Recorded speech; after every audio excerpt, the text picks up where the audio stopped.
the now and here. Gaming tales you need to hear. Laugh and shout and sometimes sneer. Memories from all those years. Console wars and secret tips. Tips and tricks from pixel trips. News that pours from gaming sips. Critical minds and candid lips. And Generation X gaming show. Tune in where the thoughts flow. Rant and rave with words that glow. Weekly stories make them go.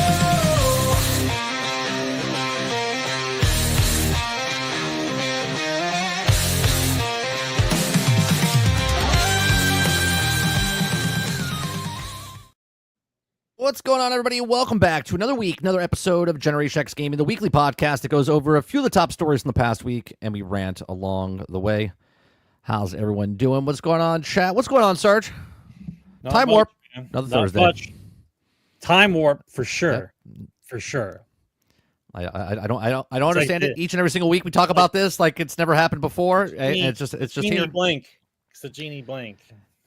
Monday I start, like I said last week, Monday I start my show, and I'm like, hey, it's Monday. And now I'm like, hey, it's Thursday. Now it's the weekend, and we move on.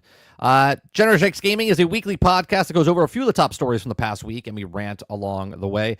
We're live 8 p.m. Eastern on Thursday nights, about 42 of the 52 weeks a year.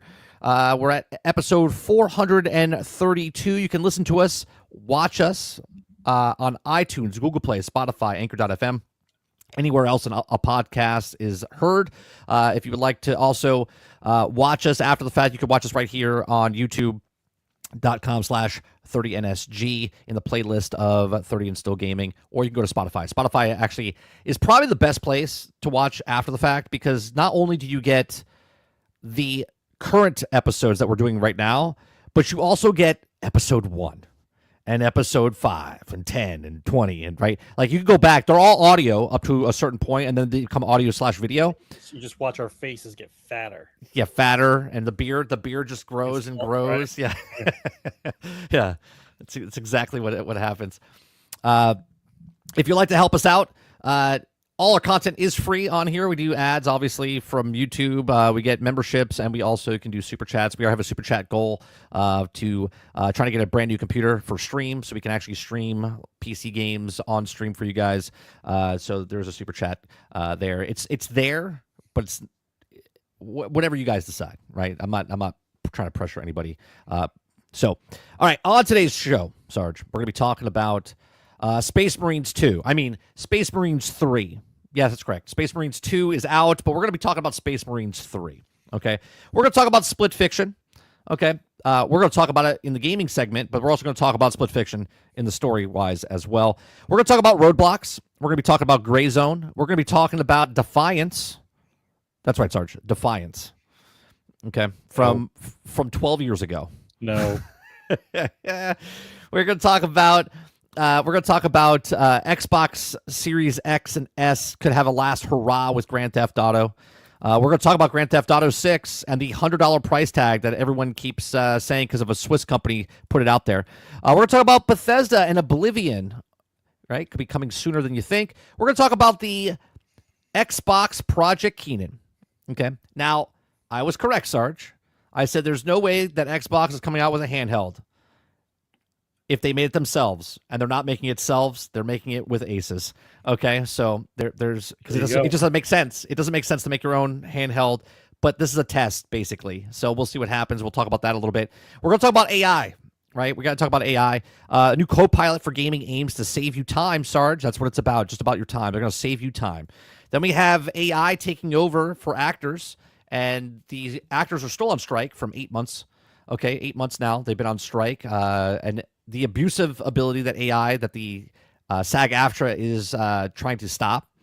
We're going to talk about Netflix. First boss reportedly left the company. And we're going to talk about EA adds microtransactions to Skate's closed alpha. That's right. Game's not even out yet. Closed alpha. It's another game company putting microtransactions in a game before the game is out. And that's what we're doing on Generation X Gaming, the weekly podcast, episode 432. If you like it, hit that like button, hit that subscribe button. If you'd like to go above and beyond that, become a member as little as $5. All right, Sarge, let's get to what we've been playing. Let me where the hell? I gotta find out. Oh, Jesus Christ! All right, I got it. I got it.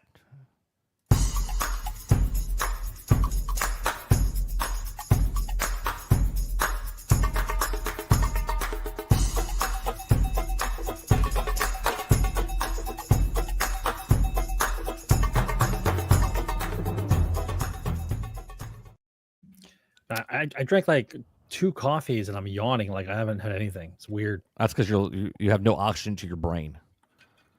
Is that what's happening? That's why they say you yawn. Like a fish, and it's out of water. It's like that's what happens. Yeah. So Sarge, another week, another episode. What You're not gonna what like the me hell this you been week. playing? You're not gonna like me this week because I decided to take a time out. Right. What? And instead of playing video games, I've been collecting things to start painting so I could do something else besides staring at a screen. So I got my wet palette here. All right. Okay. All right. And I found these cool magnetic sticks with clips on them. So I can fucking paint. nerd. I can paint these little guys. See how small they're? What a nerd. Yeah, I'm a nerd, bro. Look at that.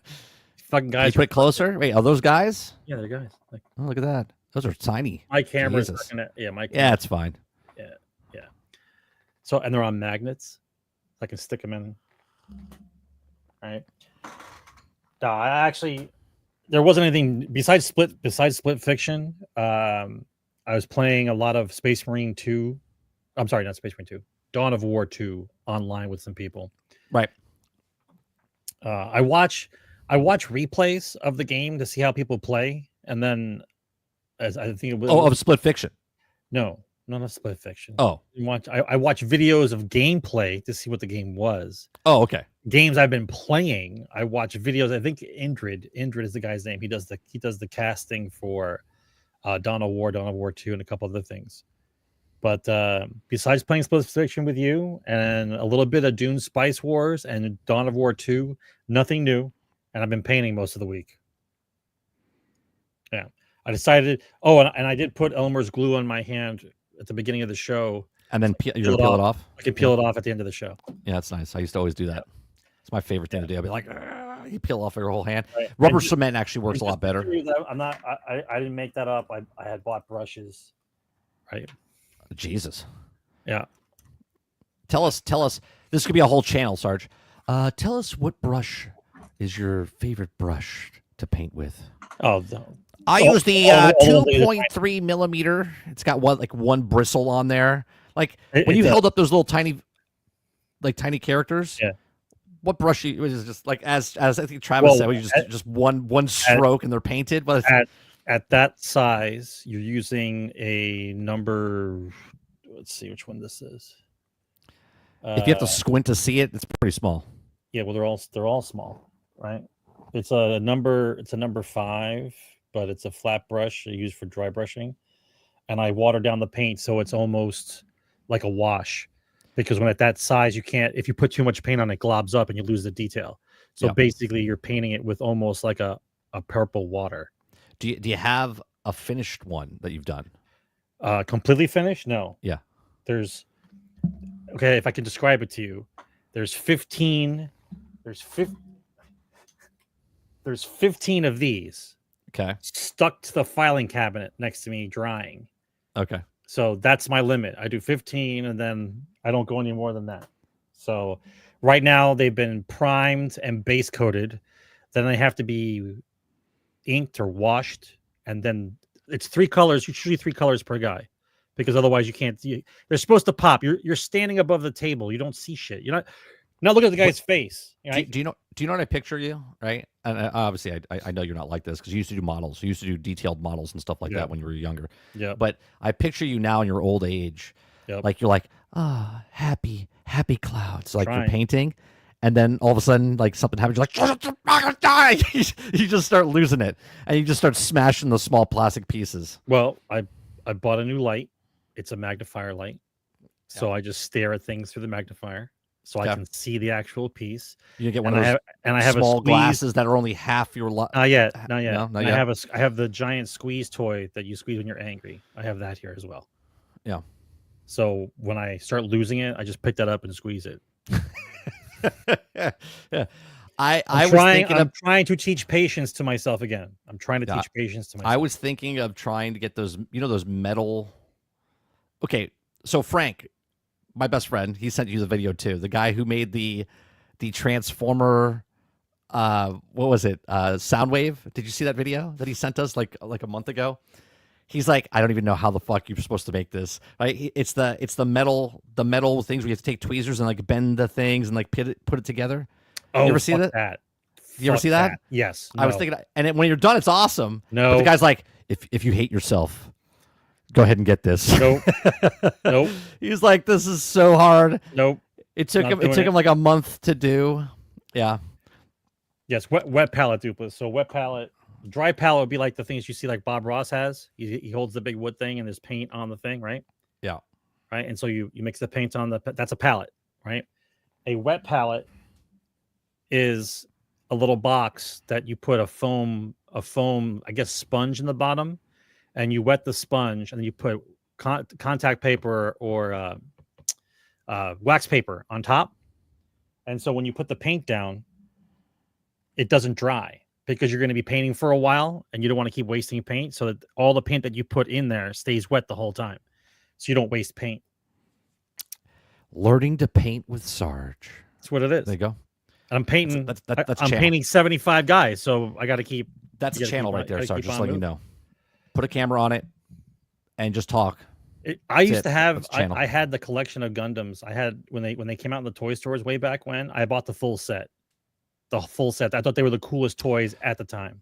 Sarge had a girlfriend when he was younger, right? That she was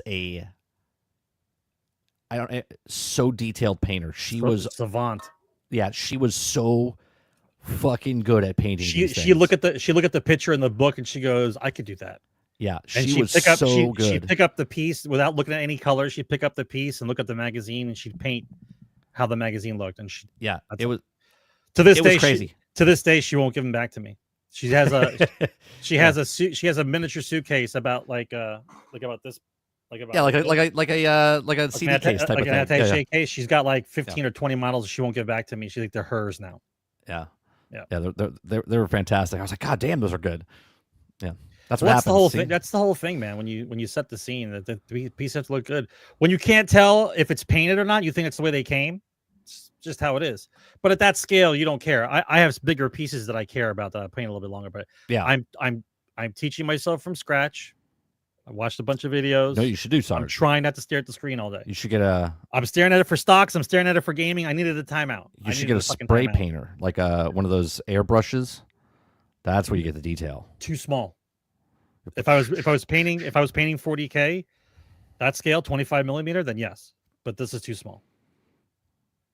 Yeah, see, I would rather build stuff with wood. That's what I would rather do. I think that's what I'm going to do when I get older. You want to whittle wood? Yeah, not whittle wood. I want to build. I want like a wood workshop. I want to build stuff with wood. I want to sandpaper with my hand. You know what I mean? Like that's what I want to do. You want to sandpaper your hand? No, I want to use my hand as like sandpaper. Like I want to get my hand on wood. Like I just like working. You want to work with wood? That's what I said. Work with wood. That's what I said. Yeah. I was making a joke that I want to use my hand as sandpaper. You set it up perfectly, but I refuse to smack that. Yeah, that's right. All right, so I've been playing Marvel Rivals. We played the Clone War, or the Clone. Would it be Clone War? I don't know. The duplicate mission. It's around for like 2 weeks. I didn't talk about this last week, right? I played this weekend for the first time. About? Marvel Rivals. The clone mode they have. The clone mode. I was like, what are you talking about? Clone? That's right, Altern. 30 and still wooding. That's right. Whittling? Would it be whittling? No, whittling building. Is 30 and still building. I think it would be. It'd be more building. Yeah, wouldn't want to narrow my mind of just wood. When you whittle, it's a knife or blade, and you're carving the wood. Yeah, Clone Rumble. Thank you, Jason. Right. I played a couple of matches, and one of the matches we played was like Jeff the Landshark, and so each I already don't want to play. Each team gets to pick. Oh, and last week we talked about it. Like if you're like, they took a certain characters out. Like you can't be this characters because it would be impossible. We talked about it last week about like, Luna Snow and stuff like that, or Doctor Strange. It would be an endless battle because you couldn't be able to hurt each other. But you could pick Jeff the Land Shark, and one match I was Jeff the Land Shark, and there was a option for Penny Parker, right? So both sides picked their things, and then you could pick from those two characters, right? So I was the only one. They were trying to force me. You know what I mean? So everyone picked Jeff the Land Shark on my team, and I was like, no. I was like, I'm not playing the fucking shark. So I picked Penny Parker, okay? And then we played the game, and everyone on the other team was Penny Parker. Everyone but one of their guys was Jeff the Land Shark, okay? So they have one shark, five Penny Parkers. I'm one Penny Parker with 5 land sharks on the team, okay? I could not die. Everyone was healing me, right? So I was just putting stuff down. They're staying behind me. I was murdering left and right. It was fun. It was fun. We lost in the long run, but it was just fun, right? There was another game that we did where we were playing Spider-Man, and who was the other one? It's Spider-Man, and it was Human Torch. What a fucking miserable game this was, right? Because I suck at Spider-Man, and I haven't really played Human Torch, okay? So I'm Human Torch staying up at the top, and I'm like shooting down at Spider-Man, but you can't fucking hit him because he's just swinging all over the fucking place, right? So they just keep coming to attack me. I went like, I don't know, like 5 kills and like 24 deaths. It was ridiculous. I was like, this is not fun. But then we had some fun matches with like Star-Lord or all Punishers. You know what I mean? Like that was fun. All Punishers. Punishers just turns into like Call of Duty at that point, right? Everyone's just shooting at each other and whatnot. So everyone's got turrets. All you see is just hails of bullets flying everywhere. It's fun. It's a fun game mode, but I'm glad it's only here for like a small period of time. Sure. Like if it was a thing that was in the game all the time, you would get sick of it super fast, right? And then every time you do a match, you get roll a dice. There's like a little board game that you play. So you complete the match, you do the objectives, and then you get to roll a dice, and then your piece goes around the board, and you unlock a piece of cosmetic or some currency or whatnot. So been playing that. Almost done with the season pass now. Well, actually, I'm done with the season pass. I'm just trying to get more coins so I can unlock everything in the season pass, right? But I haven't bought it yet. So once I purchase it, it won't expire, but I'm done with it. And now I can take my time trying to unlock everything for it down the road. So I played that. Playing the crap out of Avowed. I like Avowed. I'm 41. I'm 41 hours into Avowed now. I played a little bit this afternoon. They nailed the exploration part. The exploration part and like the parkouring and stuff like that, that's really fun. That's what really like captured me. That's why I like Indiana Jones and stuff like that. They've literally done a really good job of making the board and making you explore the entire board. Okay. Now, some of the reviews I found, people were saying that you don't get enough materials to level up your gear by the end of the game. Well, you don't if you don't explore. Exactly. I've explored, and I have my gun right now, which is almost legendary. Okay. So it's almost legendary. I have it where it does like 300, 328 normal damage. I saw you hit a guy. I think it was today. I saw you hit a guy for like 1,000, or was it 10,000? No, 3,000. 3,000. And then there's a bleed on top of it. So you crit him. Yeah, and then I have a bleed on top of it. I have a bear with me now. And then if I have to, I'll pull out my axe. It was a spectral bear, though. It looked like it was a ghost Yeah, it's a spectral bear. I summon it, right? It's pretty good, man. I'm having a lot of fun with it. I'm not going to say it's a great game. It's got its flaws, definitely. It's a good game. Yeah, it's a good game. But the exploration for me, it's just satisfying. Like, here's a small complaint. I wish that when you find a chest, it opened up a little bit more. It's very satisfying when you find a chest and you like pop it open, right? It's a cool animation. You can put your hand on there and you like it just cracks. It just opens up like a crack. Yeah, it just opens up a crack, right? Like it would be cool if lazy. It's just a small little detail. But boss fights are pretty fun. You can download the mod where the guy opens the chest. Yeah, maybe. Right. So I'm having fun with that. And then last night, if you guys missed it, me and Sarge played with Shooting the Shit with Sarge on Wednesday nights, 8 p.m. Eastern. We play games. We played a new game yesterday called Split Fiction. That's a game. Okay. You know what? Let me bring this up. Let me bring up the gameplay here. That's a game. This is very good. When we first started playing, I was like, "Oh, what is this?" Right? I don't know what this is. So we started playing, and right off the bat. Okay, this is right here. Let me just jump into a normal spot here. And all right. right? This is maybe that's not the best part. It has all the challenges from the last 20 years inside the same game. It's Like, so good. Right? It is linear, yes, but there's timing challenges, cooperation challenges, platforming challenges, shooting challenges. It basically is, and it gets incrementally harder the longer you're playing in the game. Like the challenges in the game get harder.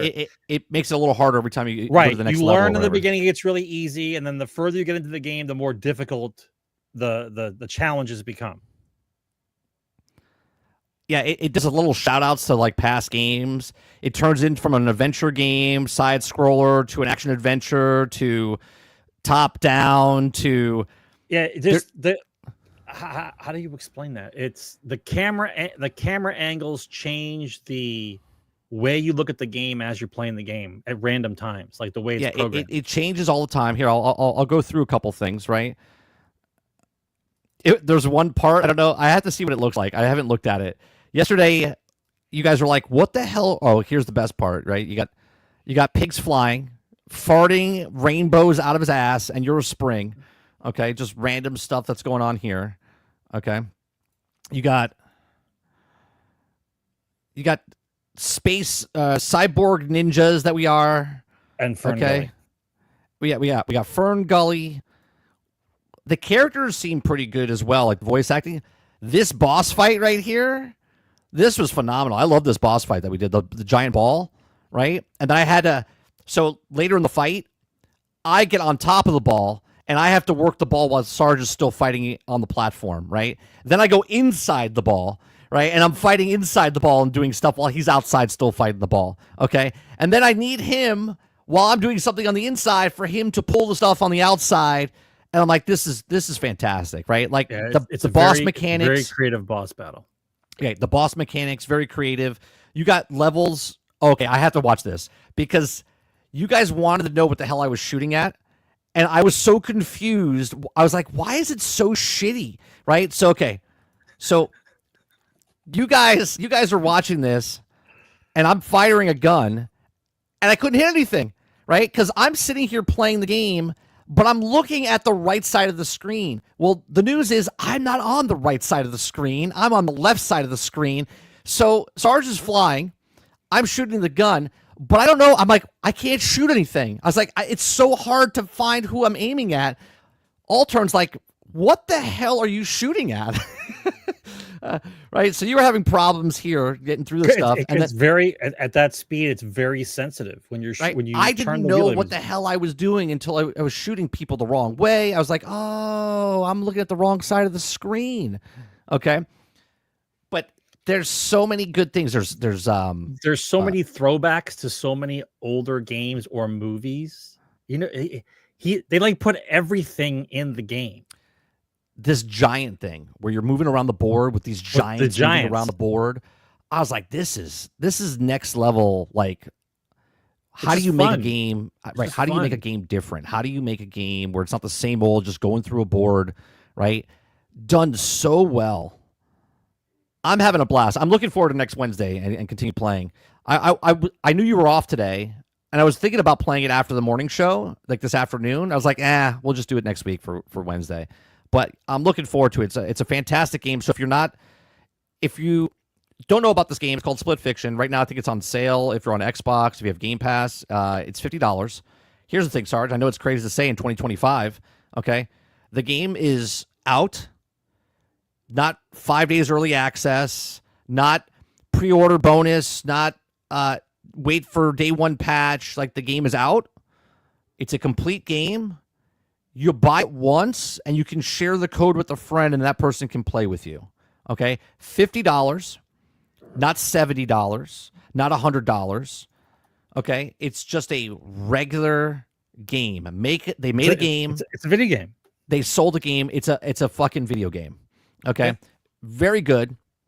Highly recommend. And we're not even halfway. I don't even know if we're halfway through or if we're close to the end. I have no idea. Okay? Maybe. But I'm definitely looking forward to playing this more on Wednesday. And if you're looking for a game to play, and maybe you have a girlfriend, maybe you have a wife, maybe you have a husband, maybe doesn't really play games, but you want them to play games. I think this game. I'm not sure if the girlfriend thing would work because sometimes they don't know. It would be Like it's like almost going kayaking with a girlfriend or someone. Magic right? here, ask him if his wife would actually play that with him. I think he would throw a controller. No, honey, you have to swing on the. No, you have to swing. No, swing. No, swing. No, Yeah. just stop. No, swing. No, I don't know what stop. button to press. That's I right. don't know what button to press. Come back this way. This way. Says what, this it way. says what button to press. It says. I don't know what I'm doing. What's RB? I don't understand. No, just no. Just no. Altern says, "What if my girlfriend is my right hand?" Well, then it's going to be really hard to play left-handed and right-handed. But yeah, I mean, you could do it. Yeah. You think 30 should play Take Two with his son? Maybe. I get really. We play a game called Humans Fall Flat. That's small bursts, man. Like small bursts, because my son knows how to. He knows how to get me. He trolls. He trolls so good. Okay, he'll play with me, and he's like, yeah, and we'll work together, and we'll do something. And then he's like, he does something. I'm like, what are you doing? He's like, I'm just checking it. Right? If you've ever played Humans Fall Flat, just the controls themselves for Humans Fall Flat is frustrating. Right? You got to like look up to put your hands up, and you have to hold the triggers to grab onto things and stuff. But you have to work as a team to put certain blocks or certain things. And let me tell you, it's very entertaining for him. Very frustrating for me. Yeah, very frustrating for me. Sure. So those are the games we've been playing. I'm really enjoying Split Fiction. Looking forward to the end of this month, Sarge. Atomfall comes out at the end of this month. That looks like a game that's going to be sort of like it's like a Fallout, but it's not Fallout, and it's like an Avowed, but it's not Avowed. It's like this open world, I should say semi-open world. Depending how it's reviewed, I might get it because I always like the post-apocalyptic. It's on Game Pass. Is it? Yes. Oh, then don't have to worry about it then. Sarge's like, I don't even care about the review now. Yeah, no, it looks good, and apparently the developer said that you could kill everybody in the game and still complete the game. So now my goal is to literally kill every single person in the game. So now you want to kill everybody? I want to kill everybody in the game. I mean, it sounds kind of psychotic. I mean, sure. Million. But if you tell me that it can happen, it's like telling me don't push the red button. I'm going to push the red button, right? I mean, as long as you can still finish the game, I guess it's all right then, right? That's what he said. You could finish the entire game. But that doesn't sound like anybody's attached to the game. Like no one's quest related, no one's critical. Just everybody you see is just pointless. Hey, what's going on? Nothing. Blam. Like I don't like you. You're done. Z says 30 was rushing Sarge through the rave scene. Sarge wanted to dance, frustrated until 30 got up to the fart rainbows. That scene though in the club, that was crazy. Here, let me see if I could. Yeah, right here. Here, this club scene. I was having flashbacks. I needed some time. I needed to just hang out for a second. Like this club was gigantic, and it just looks like a person swinging on a rope. But you have to understand the music was kicking. Like it was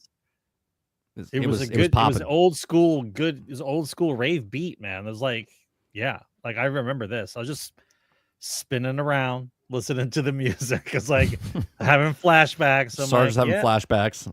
Yep. I'm completing the board. He's just swinging around. Yeah, many nights in Vegas and Miami. Yeah, Miami. You know. All right, let me see. All right, let's get to the top stories.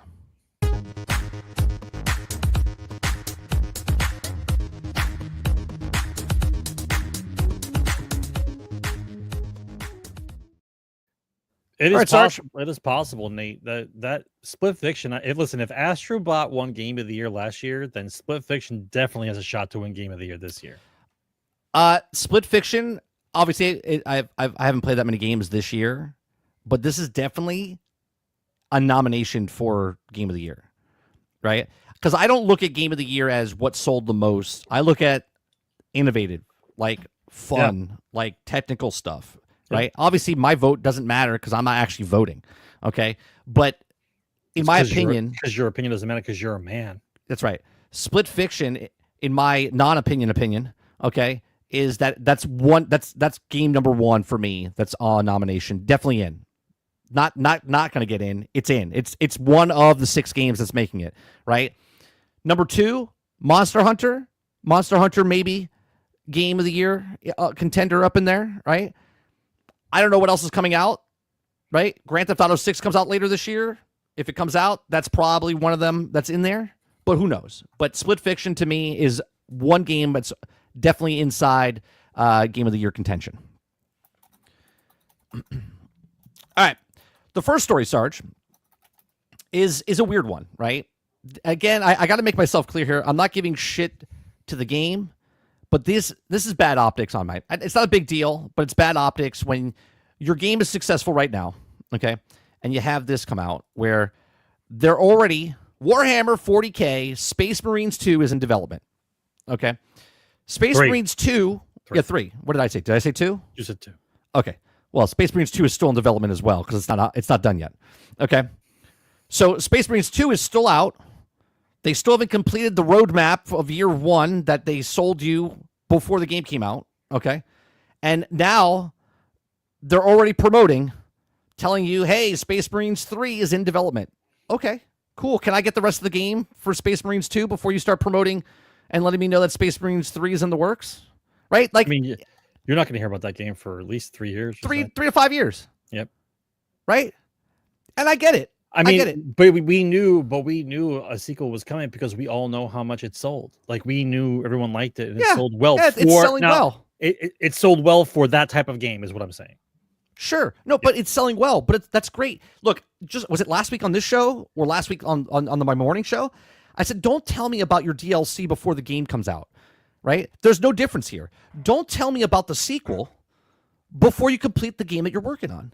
Right? Don't tell me about season 2 of the show coming out before season 1 even hits the air. Okay? Oh, yeah. Season 2 is in the works. Like, did season 1 even come out yet? And you're already promoting season 2? Like, well, they're excited. I know why they're doing this. Okay? Space Marines 2 is sold very well. They want to sell a little bit more copies. They put this out, okay, to let people know, hey, we're continuing the story. It's successful. We're doing it. But also Space Marine 2 right now is on sale. Okay? What a surprise. Right? Space Marine 2 is on sale, which means that they're at a saturation point right now. Doesn't mean the game's bad. Doesn't mean it's dead. It just means it's at a saturation point right now, that their sales haven't pushed past the point that they wanted to. So, like, hey, you know what? Let's talk about the next game. Get people excited. Hey, Space Marines 3, Space Marines 2 must be really good, right? And they promote it. They say, hey, we're working on this, right? So let me see. Let me read a little bit down here. Maybe they tell us why. Okay. So it says Publisher Focus Entertainment has announced that Warhammer 40K Space Marines 3 is officially in development, and the game once again be developed by Saber Interactive. Your duty is not done. The publisher posted on social media. We're pleased to announce that the development of Warhammer 40K Space Marines 3 has officially begun. Okay. 40K Space Marines 2 released to favorable reviews from both critics and players alike, followed up on 2011's Warhammer 40K Space Marines, and the latest game was sold more than 5 million copies as of November of 2024. Fantastic, right? It says, we have been honored by incredible response from the fans following the launch of Warhammer 40K Space Marines 2. John Burt, Deputy CEO, Focus Entertainment Publishing, said they continue to support the game with exciting content and regular updates in the coming years. And today, we're thrilled to announce that the adventure will continue in Space Marines 3. Now, they've also said a couple weeks ago, sorry, we're not making a live service game, and we apologize for making it look like this is a live service game, because they're still updating Space Marines 2. Yeah. Like a live service game, but it's not a live service game. Okay. It says players can look forward to the immersive campaign in multiplayer mode and innovations that also redefine the standards of third-person action games developed in close collaboration with Game Workshop. Warhammer 40K Space Marines 3 will also take a genre to new heights by introducing large-scale battles that are also even more spectacular. Well, obviously, Sarge, you know what else is also in the works? A show about 40K, which comes out when? Astartes? Are the ones you're talking about Astartes? The one with Henry Cavill's coming out, right? Like, he's producing a show right now for 40K. So do you think they're going to make a 40K game to go alongside with the actual show so they can cross-promote? I really hope it's good, dude. I really hope it's good. The issue with 40K is the fact that the IPs have been allowed to go into many people's studios for them to try, right? But a lot of the studios don't quite get 40K. Like, they don't understand I don't know why, but they don't understand the grim dark universe, and a lot of the games suck. A lot of the games that come out that have the 40K title on them suck, but this one's really good. Like Dark Alliance and there's so many Warhammer games. Yeah.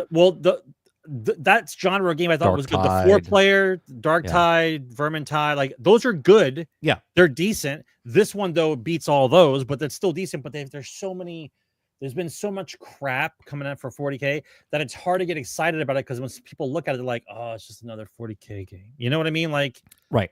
I'm happy for Saber that they got a victory on this, and I think that if they did do massive battles and make it co-op or 4-player, that would be amazing.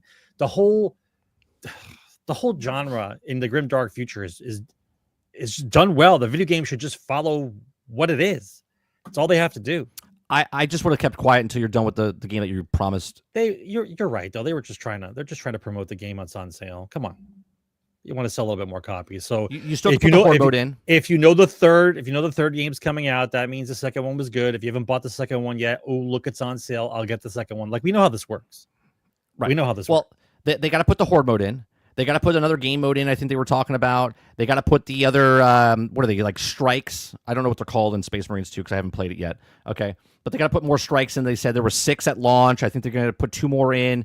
They're putting other. I don't know if they're classes or whatever the characters are. They said they're going to put more in. Okay, it's like just finish the game. You said, hey, this is the game. In the next year, we have a roadmap that's coming out, and all of a sudden now you're promoting the third game before even the second game is even complete, right? Yes, it's complete. Like, it's not a broke, buggy game, but if you paid money up front, you still have to wait 1 year for all the content to come in. Once that's done, you could have opened it. I compare this a little bit to Hogwarts Legacy. Hogwarts Legacy came out, and they did it where it was like a slow drop of, it was on the new consoles and PC, but then it came out for the old consoles, and then later it came out for the Switch. And people that were playing it up in February were like, is there DLC? Is there DLC? Is there DLC? And they went, we're not announcing anything for DLC until we get the game done, right? And they got it done for the old consoles, and they got it done for the Switch. And not until after it was out for the Switch and out for everything else, 1 year went by. Then they just said, hey, yeah, we have mods coming out.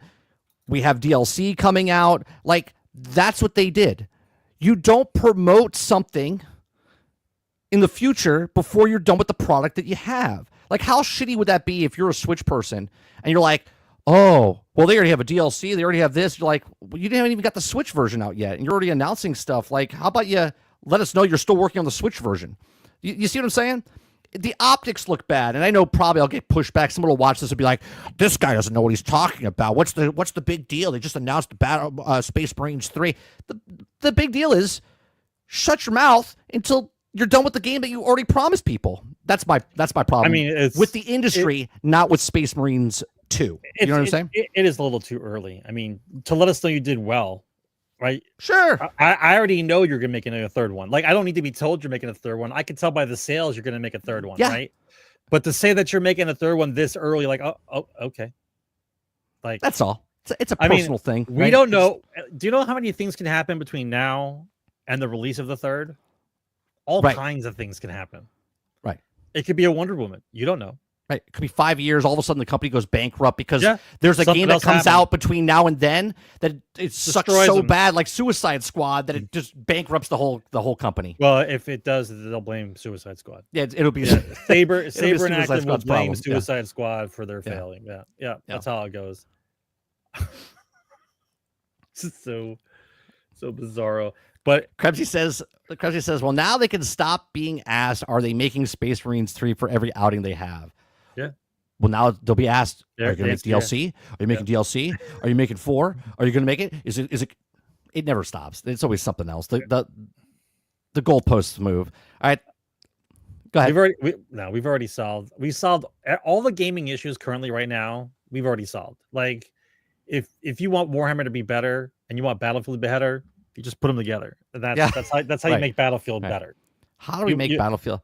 You put Battlefield. You put Battlefield into the Warhammer universe, and it's better. I think you sent me the video. There's a video out there from Legacy Killer HD talking about. I haven't seen the news report yet, but there's a developer out there saying, "Don't get excited for Battlefield.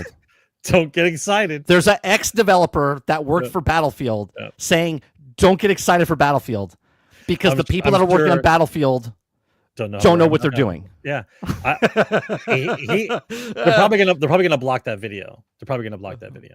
Hey, right? Which is what I've been saying anyway. I'm like, these people haven't worked on a Battlefield game before, so that's why they have to put it out in early access so they could be like, we're on the right direction. This is how it's gonna work, right? Yeah. Imagine an ex-developer saying, "Don't get excited."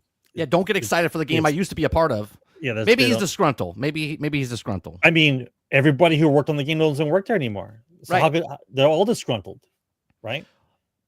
Well, actually, I didn't bring this. This wasn't one of the because this is not going to be one of the stories. Because everybody has to make a live service, bro. Everybody. So earlier this week, leaks came out. Right, last week on the show. Stop it. Friday was the test. Last Friday, right after the show. Yep. I said the lab test is going to happen. I said 5 seconds after it's going to get leaked. Right. Yep.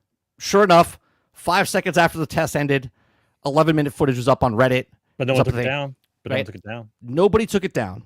Then Kotaku, then Insider Gaming, then IGN. They all have articles there. Okay. There's one article that says that the dev is upset that they got leaked. But then one other says, oh, people are excited about the leaks. Nothing was taken down, but they're upset that the leaks are taken out. Leaks are out there. And I said, turn into the skid, right? Like, don't fight the leaks. Just make your own leaks. Like, take the leaks that you have. Like, show us the footage. There doesn't need to be leaks. If you just show us the footage, right? Because they showed us a list of things that they're working on in detail with words, but they didn't show us the actual footage. So now people are going out looking for the leaks, okay? But they're not taking it down. So are these leaks, Sarge, or is this manipulation of making it look like? I don't know how much we have to go over this every week, and we mentioned at least once or twice, and sometimes more during the month, right? More. There are no leaks. There aren't any, right? The difference between a leak and not a leak is very simple. If something is leaked and they didn't know about it, if something's leaked, it's running down your leg. There's a SWAT team at their house. They're disconnected from the internet. It's immediately taken down. No one's allowed to see it. It's the server gets scrubbed. That's a leak. Okay. Right. Everything else you see is intentional. Everything else. Look, here's how you know. Here's how you know it's intentional or not intentional. Because just like Sarge said, if they're so cheap, think about this. Right? They have to charge $80 for a game, right? Or $70 for a game. They have to charge $100. They have to charge microtransactions because games are just too expensive. You know what else is too expensive? An intern. An intern is too expensive to edit something, to put it together, to put a compilation of footage together to pay someone. That's too expensive. So instead, they go to internet and say, yeah, let's let people sign up for our stuff, sign an NDA so they don't talk about anything, okay? And they tell you, make sure you don't leak any of the footage, okay? And they're like, okay, I won't. Right? And they go leak it, right? And then they don't take anything down. That's because they're so cheap, minimal viable product, minimal viable advertisement. It's so simple. You don't have to pay anybody because people are so excited for the game. They're going to leak the stuff and then people are going to talk about it anyway. They are excited, though. They are excited. Of course they're excited. 4 studios, bro. How could it go wrong? It's amazing. Let me ask you a question. How are those leaks for GTA 6? How are those? I mean, they got taken down. Right, how are those leaks going? Yeah. Right. Remember when someone showed water? they showed water. Well, they showed more than water, but yeah. Yeah, it was water. It was just water. Oh, the original leaks. Yeah, it was just water. It was the ocean water. Yeah, it was just the ocean water. Yeah. Like, look at the graphics. Like, bro. Someone said it's GTA 6. Like, bro, it's just water. Someone just took a video of some water. But then afterwards, it was the water that was part of GTA 6 because the leaks that came out afterwards, there was like 45 minutes of footage of actual GTA. Right? They have the map. They know the characters. They know everything. Okay. There's a lawsuit there, Sarge. Wonder why. There's no lawsuit for Battlefield because Battlefield. You know how bad it would look if Battlefield's like we're suing people that played the NDA. Be like, well, this game's done. You purposely leak and get the free advertisement, and then you sue the people Yeah. that did it. What? It's silly to me that Battlefield's What like the fuck? just turn into the skid, show us the stuff. If you want open communication with the community, good or bad, alpha, beta, Charlie, Delta, I don't give a shit what you call it. Okay, put it out there, let people go, oh, that's cool. Oh, cool. They got the dragging of the bodies back in there. They got whatever. I don't know how excited. I don't want to go off on a tangent at all. I don't know how excited you can be for dragging a body. Let me explain something to you that Bro, it's not a mill sim. Battlefield's not a mill sim, right? Medics don't heal you now. Do you really think a medic's going to drag your body Drag to the you side to safety and then and heal then you? heal you? Come No on. No fucking shot, dude. The only person that's going to heal us is a Kuda Papa, okay? Maybe Eclipse, right? Those people will revive us. The normal people on the internet, they ain't dragging your body to heal you. Do you remember from Battlefield 1? You're just running around, just sticking people with a thing. You're picking guys up like 100 at a time, right? Yeah. Like, I get it. You want it to be more realistic, but you're not dragging anybody anywhere. No one's like, listen, if you fall down in an open doorway and you think I'm going to go over to the open doorway and drag you inside the building, he's going to throw a grenade. What are you talking about? Like, what do you think? I'm just going to stab you and run. How cool is it going to be where everybody who tries to move somebody dies? You're not moving shit. You're going to just move on. I want to know this, chat. How many of you guys are playing Fortnite? And how many times do you pick up your squad mate and carry him to take him somewhere before you revive him? If you're in a mill sim, yes, but not this. I know there's people that do it, but it's just a thing, right? Look, someone tries to change this. This is a controller, Sarge. I don't know if you know what this is, right? This is a TV remote. Yeah, it's a remote. Right? See, it's got buttons on there. Okay. People try to make this different all the time, but the easiest way to do something is just use your thumb and you push a button, right? All these buttons, one thumb, and I can connect all these things, right? This doesn't need to get changed in any way, shape, or form with a touchpad, a scroll wheel, or anything like that. It's just I just push the number that I want, right? I just push the number I want, and I move on with my life, right? In a game, in a war game, in Battlefield, okay? I don't need to drag a body 10 feet and then stab the dude to revive him. I'm just going to walk up to him, stab him, and then move on with my life. If okay. You're lucky. Am I supposed to pep talk him? Am I supposed to drag? It's okay. I got you, buddy. It's okay. Yeah. Right. Yeah. Are they going to bring back? Are they going to bring back the live mic stuff where people can role play? I got you, buddy. Yeah. I got you, bro. I got you, bro. Right. Now, if they add something into the game, which is next level, Sarge, maybe if you drag somebody, maybe you get like shields for like 3 seconds or something, right? You get maybe you get motivation. Then the game would just be guys dragging people. Yeah, just dragging people. They would shoot their own guys. People. They would shoot their own guys, then drag them just so they can get the bonus. Like people would be walking, dragging bodies, and people would be hiding behind the guys dragging bodies for shields. Like that's what would happen. Yeah. Did you see Wolverine? Deadpool and Wolverine. Did you see that? Yeah. Okay. You know the scene where he's holding the body up and he's just getting shot and he's like, oh God, I'm getting. That's exactly what it would be in Battlefield. People would just drag you. They hide behind. Oh God, I'm getting shot. Instead of having the riot shield, you're just using somebody's just body. Using bodies. Yeah. You pick them up. They're getting shot in the ass or something. We'll see what happens. I listen. I want it to be good, man. It's just that I know too much. I listen. I know that just because there's 4 studios working on it doesn't mean problem solved. It just doesn't. It just dragging bodies is like digging a hole, right? If you're just dig a hole in the game, like you could dig a hole. I would actually prefer digging a hole. No, than I get that. Body. No, but what I'm saying is, if there's cover, right?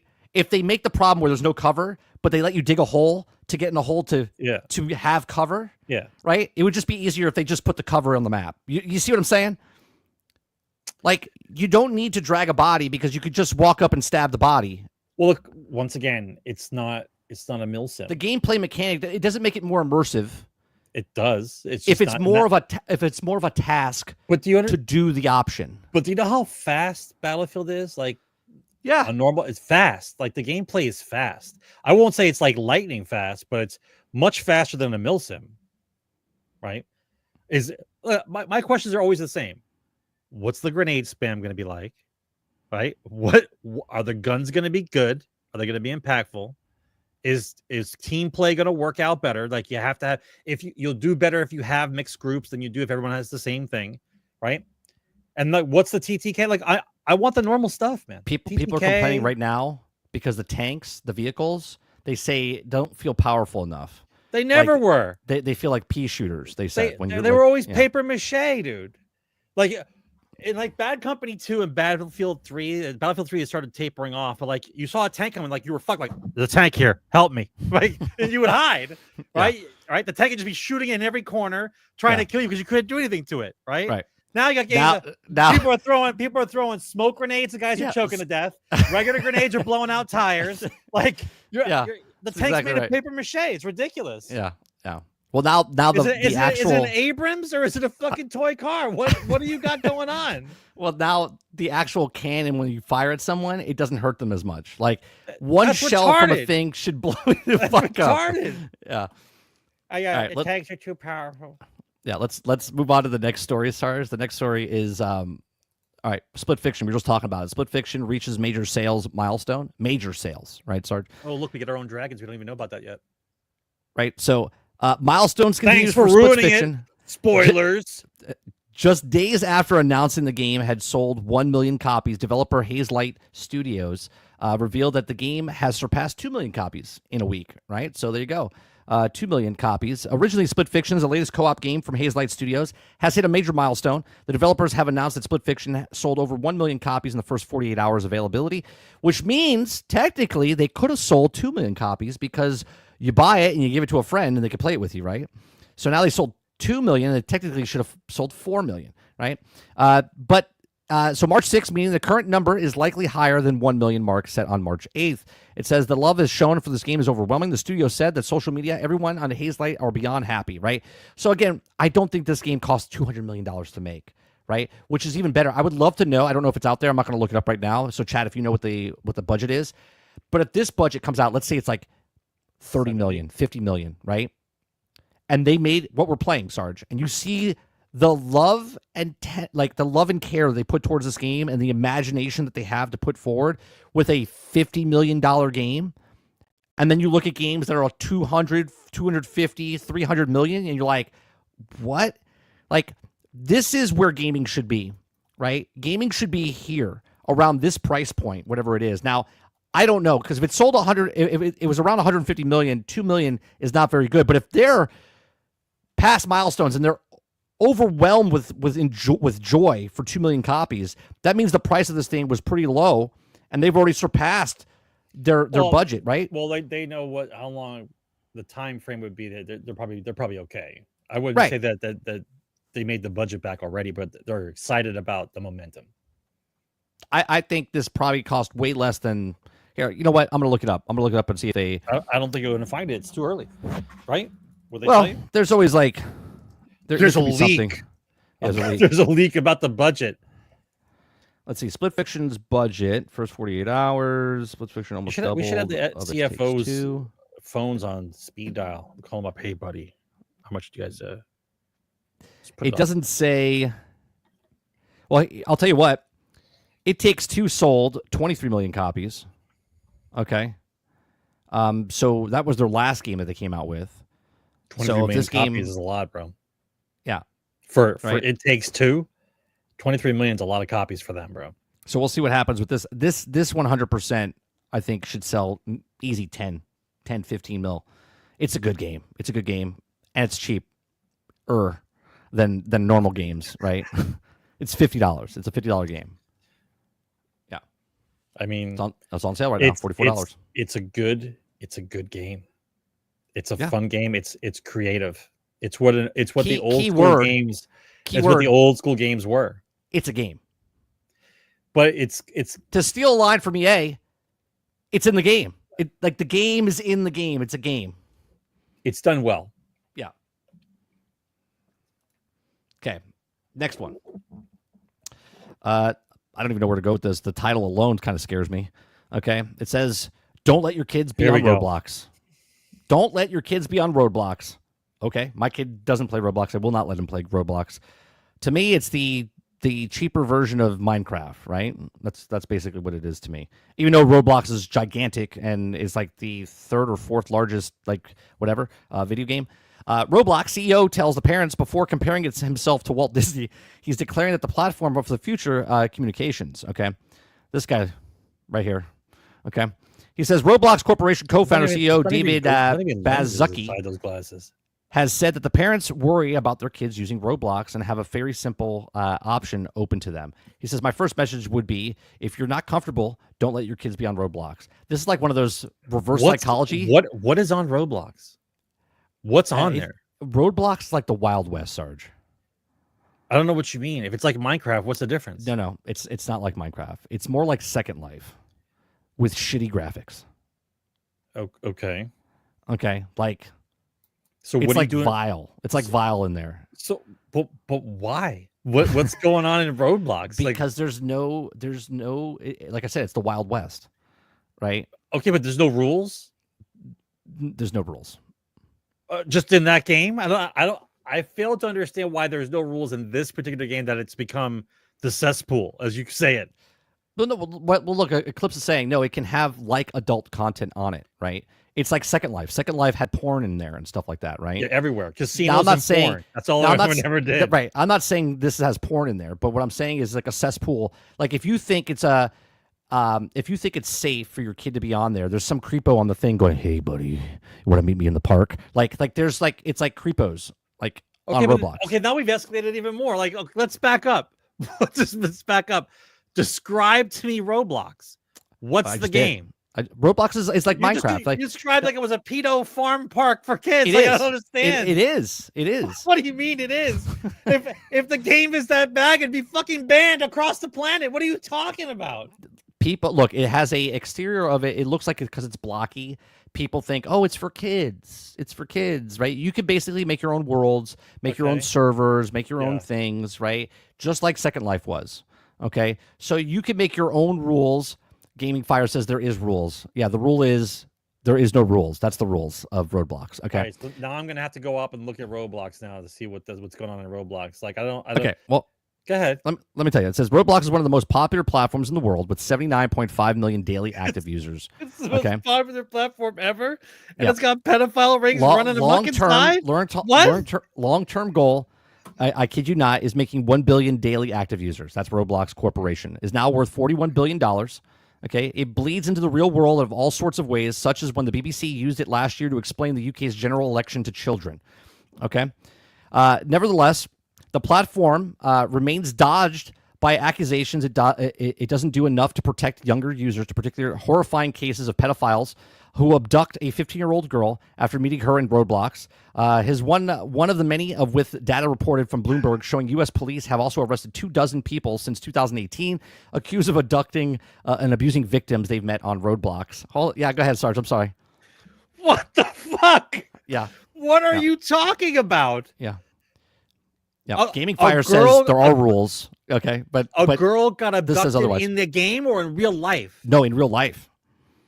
They met the person they met the person in Roblox, and then that person convinced them to meet them in real life, and then they got abducted. And everyone's still allowed to play this game? Everything's cool? It wasn't Roblox's fault, Sarge. All right. What the fuck, bro? Right? So then there are accusations of exploits. Younger users effectively build an empire on the back of child labor. Okay? That's another thing. Okay? Turnkey has also straight up banned Roblox for children exploitations. In the game or in real life? In the game. On the back of child labor? Yeah, in the game. They use child labor in the game to make money for them. Yep. Okay. It says, for its part of Roblox, always emphasizes the number of people who have also amazing experiences on the platform and highlights the many tools and parental controls it offers. Okay. So we do in the company take attitude. Yes or no? An attitude at any bad. If one bad incident is one of too many, okay? We watch the bully. We watch the harassment. We filter all the kinds of things. We also say behind the scenes, analyzing goes all the way, too. It's necessary reaching out to the law enforcement, okay? Last year, the company did announce new rules for under 13 following a scanty child safety report as AI systems that monitor communications. We don't condone any type of image sharing on your own platform, which people do. You know, there's showing some stuff there. And you also see users getting more and more, I think, beyond where the law is on type of behavior. Okay, for my part, it raises my kids on a diet of Nintendo, dad-authorized PC games, and Minecraft without the online features. I would say I'm fairly liberal generally about the exposure of various media, but on the line, one of them sure is Roblox. I don't want my kids on it. Okay, now is this the person writing the article saying that, or is that the owner of the company saying I don't have my kids play Roblox? Right? So things get slightly off piss later in the interview as he compares the experience of building Roblox to how Walt Disney must have felt when building Disney into what it is. He says the job is a little like having the opportunity to had a long time ago when they're designing the Magic Kingdom. I don't think you could compare having pedophiles in your game compared to Walt Disney building Disney World. I don't know. It's a long stretch there. I don't understand. If that's a problem, then you got to do something. Nobody's saying there's pedophiles in Minecraft. What are you talking about? Do you remember a story about 6 months ago? They were trying to add dating in here, like dating services inside of Roblox. Dating services? Yeah, like a dating service, like swipe right, swipe left type of thing, like a dating thing inside of Roblox. Yeah. Yeah. So, see, Minecraft doesn't get this because it's owned by a mega corporation, and the mega corporation has rules set. Right? Who owns this game? Steve this is from Wisconsin? No, this is independent. This is owned by them. That's why they're so gigantic, right? So that's Steve from Wisconsin. Yeah. So that's one of the reasons. So there you go. Roblox. I don't understand, bro. I thought Roblox is basically Minecraft's competitor. I didn't know Roblox was like. I mean, it is a competitor. Hell. It's not a competitor. It's the 9th level of hell, according to everybody in the articles you're reading. You could literally do anything you want in Roblox. You can make your own server. You can create what you want. You can let people in. You set the terms. So it's of Second your Life. It is. It's like Second Life, but shittier graphics. Yeah. Who plays Minecraft online? I mean, a lot of people do. They have their own servers and stuff. Minecraft's right, just like Roblox. You have your own servers and whatnot. Copies or some shit. It's crazy. All right, so let's go to the next one. You'll like this one, Sarge. We played this back in 2012, 2013. Okay, the next one that we're going to talk about here is Defiance, a dead MMO that launched with now canceled TV show in 2013 is coming back 4 years after the servers were shut down. Okay, now if you guys don't remember Defiance, I like Defiance. Defiance was fun. Okay, it was it was out because it was pushing the envelope at that point. Yeah, it fell off, then came back as Defiance 2050. Then that shut down 4 years ago. Okay, and now it looks like it's coming back again. It says Trion Worlds Defiance has an odd duck. It launched in 2013 alongside a TV show tie-in with the same name, set on the Earth, future Earth, following the alien invasion, during which the planet aggressively terraformed. Both game and show were mixed. One was set in Missouri, and the other one was set in San Francisco, right? So the neat hook to form interplay between the show and the game was attention back in the day. I keep turning it into a show, trying to figure out what the events would also impact the game. Unfortunately, there was a surprising lack of meaningful crossover beyond the familiar characters popping up. Vaguely recall a plague appearing in both. The most Defiance seemed to function like. Now, they had characters in the show come over there, gave you quests and whatnot. That was never done properly in any other show and video game ever. I thought it was nicely done. It was ahead of its time. Yeah. Something new. They were ahead of their time. What I really liked was there was a radio station. One of the missions that you did in the game was to help the DJs or the guy in the broadcasting booth at this radio station. And then somebody was such a fan that they became the radio station. It was fan made, okay? And they created an entire radio station. It was a guy, I forget if it was I believe it was a gentleman from Canada who actually owned the licensing, and he had his own radio station in Canada. So he could play all the real music and stuff like that because he had the licensing for that. So he made a Defiance radio show. Okay, I forget what the name of it was, but I would listen to it live, okay, while we were playing the game on the internet. It was an internet radio show, and he would tell you live events that were happening while he was on the radio. So you would listen, and he said, oh, there's an event going on right now. Get there, right? And then everyone would jump in their cars, and they would ride across, and there's that big giant creature that would come out, and you'd see people flying in everywhere. It was really, really cool, but that was fan-made. That wasn't part of the game, okay? Okay, so it says, The indie studio and publisher dedicated reviving treasure titles and indicated that Defiance fits the brief and also has set itself a task bringing the game back to life. To acquire the rights to both the original 2013 version of the game and also relaunch the Defiance 2050 version that appeared in 2018. After many of the heartfelt discussions and forums of the Defiance, watching the enthusiastic video reviews as this one, and the YouTube Together came in the comments, Fawkes says that he realized that the spirit of Defiance still burns bright. Defiance will make its comeback in April with launching the original 2013 version of the MMO. It plans to do its work in community starting small with the PC launch and then growing base on feedback. The return of the console version might be on the cards too, but ultimately depends on the reception of the PC. While I wasn't a fan of Defiance, I do miss the days of that had the countless MMOs to pick up from. It was always a shame when the MMO closed down, and Defiance still had diehards right until the end. So it's nice to see the second chance happening. So like City of Heroes, right? So someone's bringing it back. So we'll see if I don't think it'll ever catch again. It'll have a very small player base, but we played the shit out of this game up until Destiny came out, and then we never looked back. Right? We never looked back. Yeah, Destiny came out like 6 months after this release, right? Or like 9 months? No. It came out about a year. It was a after. year? Yeah, because this came out in like April of 2013, and Destiny came out in September or August. Yeah, September 2014. Yeah, we played with a bunch of people too. We were like had a clan. Yeah. We always thought it was hilarious how like 100 people would show up to kill this giant boss. The monster, the events. With the off-road vehicles come flying. It was cool. You could trade your weapons. There was vendors. Different guns appeared at certain locations. But Destiny did everything better. Yeah. Well, the graphics were better and stuff like that. Yeah. I mean, this MMO doesn't have a shot. I don't know why we're even talking about it. Well, I think it does. No I think shot. I think there's still people playing like that. Star Wars Galaxies is still revived, right? People are still playing it. There's thousands and thousands of people playing Star Wars Galaxies. City of Heroes, there's thousands of people playing City of Heroes, right? This will be one of those games. It's not going to have a massive appeal. It's not going to be like this huge thing.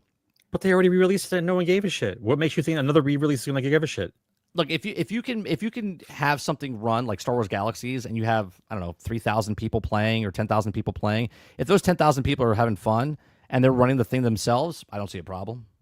Yeah, but this is not somebody running it themselves. This is another company trying to. No, this is a guy who took it. This is a personal thing. He got the rights to it and he's putting it back up. And if it works out, it'll go from PC back to console. I thought it was another company picking up the licensing. Like, there's no way. No way. So we'll see what happens there. Let's see. All right, so let's talk about Grand Theft Auto, right? There's two things happening with Grand Theft Auto right now. Right? One is that people are talking about $100. So there's a Swedish company out there. This Swedish company keeps leaking stuff saying that the game is going to cost $100. It was actually up there for $129, which comes out to like $109 or something like that. All right. So it says, if you're outraged, I hate articles like this, Sarge. This is why I'm bringing it up. Okay. If you're outraged by GTA 6 rumored $100 price, you might want to check the cost of GTA on PlayStation 1 when adjusted for inflation. Okay. First of all, back when PlayStation 1 was out, okay, the games didn't cost $100. And now you telling me that my $50 back then costs $100 now is not, it's not even close to the same thing, right? Because everything of cost of living has gone up, and the wages of people have not gone up as much as the price of things have gone up, right? So this article, before I even read it, because I haven't read it yet, is arguing just off of that title that you don't have a right to bitch about a $100 video game because video games need to cost $100 because the PlayStation 1 version of this game with inflation would have cost $100, right? So let me read a little bit and let's see what the actual article says, okay? It says, one of the most anticipated games in a decade, Rockstar Games' Grand Theft Auto 6 could also be one of the most expensive. Recent industry analysts have predicted that GTA 6 will also cost upwards to $100 for the base game, which is ridiculous. Okay, a significant increase to the price of AAA titles, despite the fact that it hasn't been confirmed by the studio. Fans are not happy. Okay, a high price of Grand Theft Auto 6 could set the industry standard. It will set the industry standard if they come out with a $100 standard edition. Okay, not every game needs to cost $100 though, by the way. But Ubisoft is drooling at the mouth over this. They're like, wait a minute, we could charge $100 for ACs, right? So it says, GTA 6 may cost $100 according to rumors. Okay, now despite the set release date later this year, Rockstar provided information of Grand Theft Auto 6 beyond the location, some glimpses, and whatnot. Okay, down here it says $100 is a lot, but PlayStation 1 game cost around that much, adjusted for inflation. Right? Let's move the goalpost so I can have an article. Right? That's basically what this is. Okay, it says rose-colored glasses over the years have made interesting pricing for video games seem exorbitant. But taking a look at the price of video games in recent years past provides a perspective. According to the old catalogs from Toys R Us in 1997, posted to Reddit by user, most AAA games on PlayStation 1 were $47.99. These high-priced titles were Twisted Metal 2, Madden 97, Mortal Kombat Trilogy, while other PlayStation 1 games like Crash Bandicoot, NHL 97, were slightly cheaper at $42.99. According to the U.S. Bureau of Labor Statistics, $47.99 price of AAA titles in 1997 is equivalent to $95.82 today. Yeah, okay. But when I made money back then, Sarge... It's all relative. All this guy is trying to explain that he's trying to use the price back then to equate for the price what should be now. The price is what it is in the time period that it is. Sure. It's all relative. Right? But should you not be upset for a $100 standard game? I mean, they could try a $100 standard game. I'll tell you what, millions of people will buy it, but millions and millions of people more will not buy a $100 video game standard edition. You can make the price whatever you want. Yeah, sure. The market will dictate the price. The market will dictate. That's how it works. I don't understand why everyone argues about the fact that will you not, or even people in chat said that they would pay $100. Great, you would. Somebody else wouldn't. And if they don't buy enough copies at $100, the price will come down and people will buy more copies. That's how it works. Let's call it the economy. That's how it works. Free market. Now, do I agree that Grand Theft Auto, could it be $100? Sure, it could be a $100 game. I don't think they should charge standard edition $100 because if they do that, I think they're messing with the market, right? And what I mean by that is NBA 2K5 or 26 when it comes out, or Madden 26 when it comes out, they'll be like, oh, wait a minute, Grand Theft Auto charged $100, so now I can charge $100 for my football game, right? I could charge $100 for the next God of War game. I could charge $100 for the next Halo game. They could charge whatever they want. Of course they could, right? But charge whatever they want. They're all waiting. They're chomping at the bit. Because the one game that comes out once a decade, a game-changing game like Rockstar's Grand Theft Auto game comes out, and they're like, you see this? Think about this, Sarge. Remember when Baldur's Gate 3 came out, and the industry told you, don't get comfortable, because we're not going to make games like that? Yeah. Right? That's because they were scared shitless. But now, because Grand Theft Auto is coming out, and it's going to be $100, they'll 100% follow suit and be like, well, it's $100, see? Don't get used to... They're not going to tell you, don't get used to $100 video games. Right? No, that goes up in price, and they're like, "Oh, for fuck yeah, we're going to charge $100 for our game." Listen. I will be the first to admit that with all the negativity in the industry right now about incomplete games, DEI nonsense, sweet baby nonsense, the microtransaction nonsense, the live service, the list is endless now, right? If you really believe that I'm going to get this day one, you're dreaming. Like, I don't care anymore. Like, there's been too much shit out there. All the writers are gone. There are new writers. Everyone's worried about what's going to happen with this game. I will gladly wait 1 month, see what's going on inside this game, good, bad, or indifferent. And even so, if the game's $100, I am not going to give you $100 for GTA. Here's another problem, right? People saying that they would buy $100. There's an article saying right here, which we're going to go over, right? It says analysts, Xbox Series S and X could have the last hurrah with Grand Theft Auto 6, where it's not if a certain PlayStation wasn't there, right? They would say more people. My thing is that I want to add to this is that if Grand Theft Auto comes out at $100, I read an article earlier today saying 50% of people on PlayStation don't own the next PlayStation because of whatever reason. They can't afford $500, whatever. Now you're going to throw in Grand Theft Auto once in a decade, once in a life generation of a console, right? Comes out, and people. How many people? A lot of people are going to buy it. Don't get me wrong. Oh, but for sure. Do you think the majority of people would buy a $500 system and then a $100 game, or do you think they'll buy a cheaper system and then a $100 game, or do they not buy the system or the game because it's just way too much money? Right?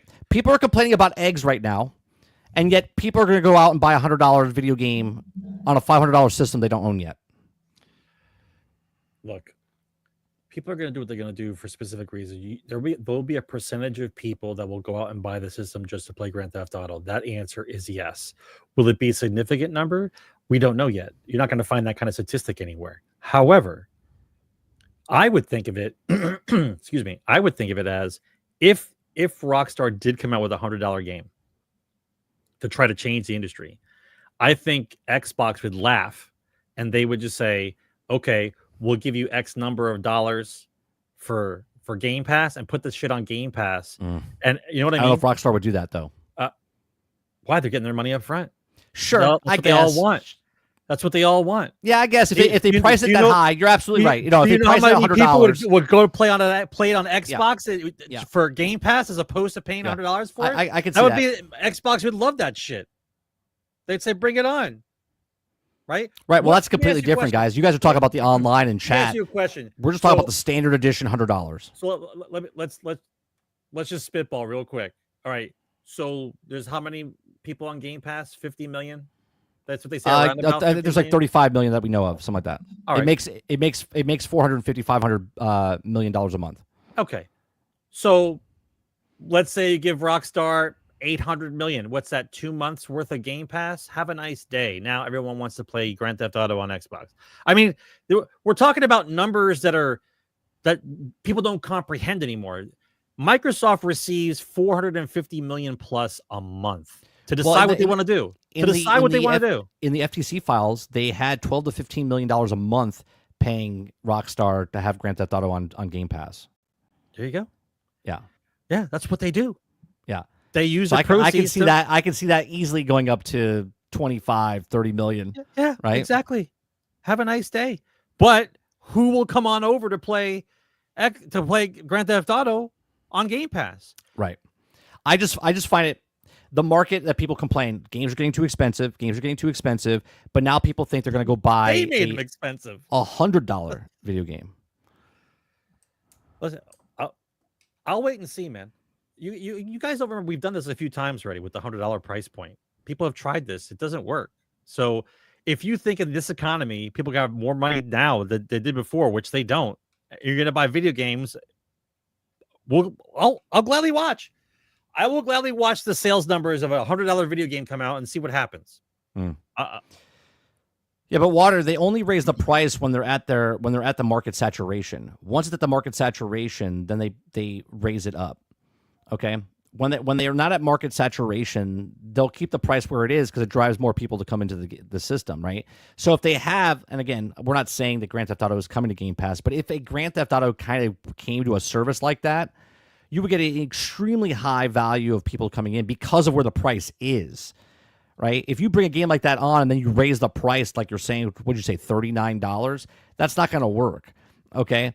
But if you keep it at the $20, a mass amount of people are going to come in, so that number goes up, and then they'll know what the next saturation, what the next market cap is for that until the next thing they have to raise. And they're like, all right, well, we gained 30 million people. We're at 80 million PlayStation or Game Pass users now, but we've slowed down. All right, well, let's raise it up by 3%, and then now you're paying $25 or whatever the fuck it is, and then everyone's like, I'm not paying $25 anymore. But the people that are leaving that price point and the people that are paying make up for the people leaving, right? Well, and then they're at that next completely, but yeah, it offsets it. It offsets it, yeah.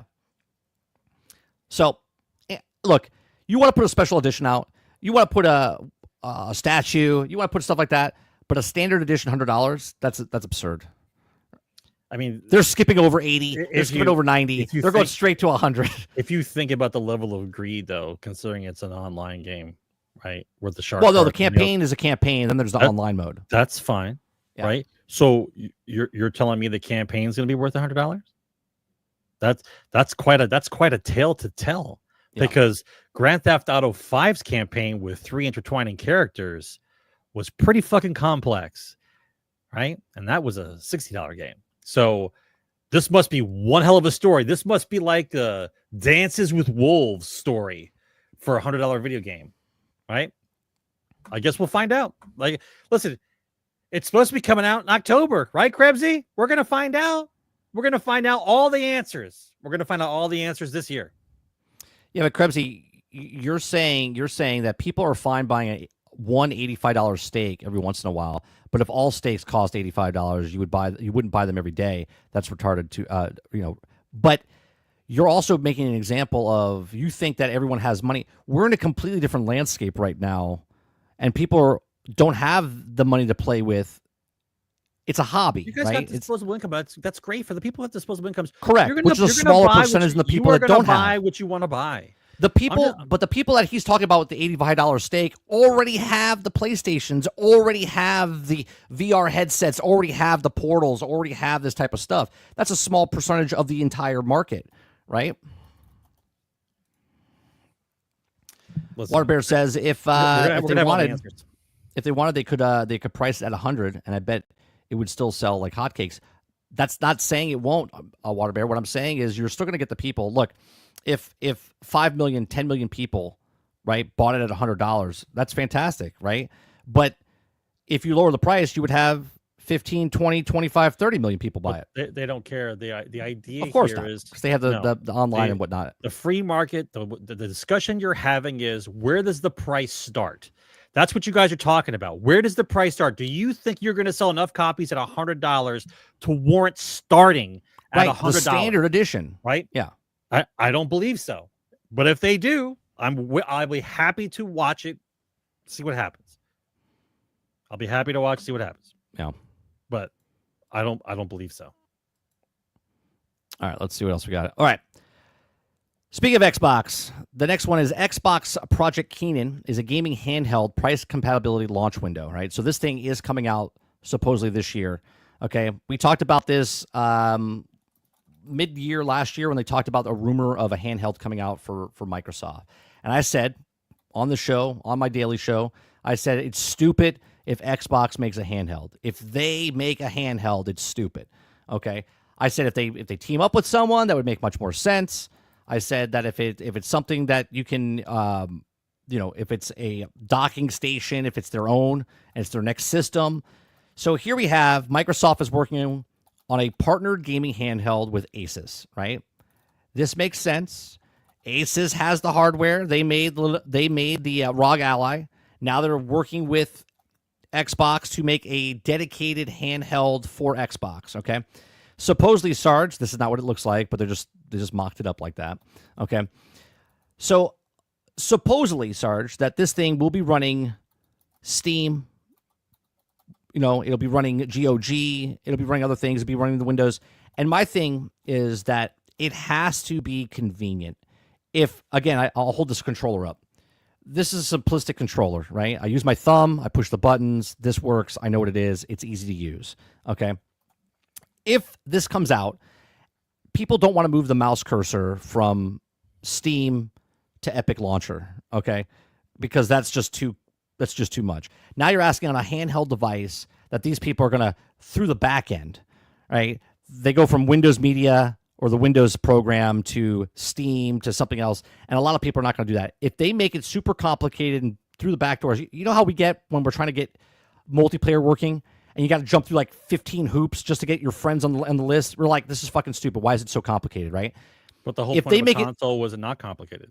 Right. So if they make something like that complicated to play Steam games and then other games on this handheld, it's basically don't even do it, right? Because people are not going to buy it because they're going to be like, this is too not user-friendly. They started changing the user interface with Windows, the game bar, Xbox game bar, and whatnot. They're thinking in the midst of this coming out, they're changing it.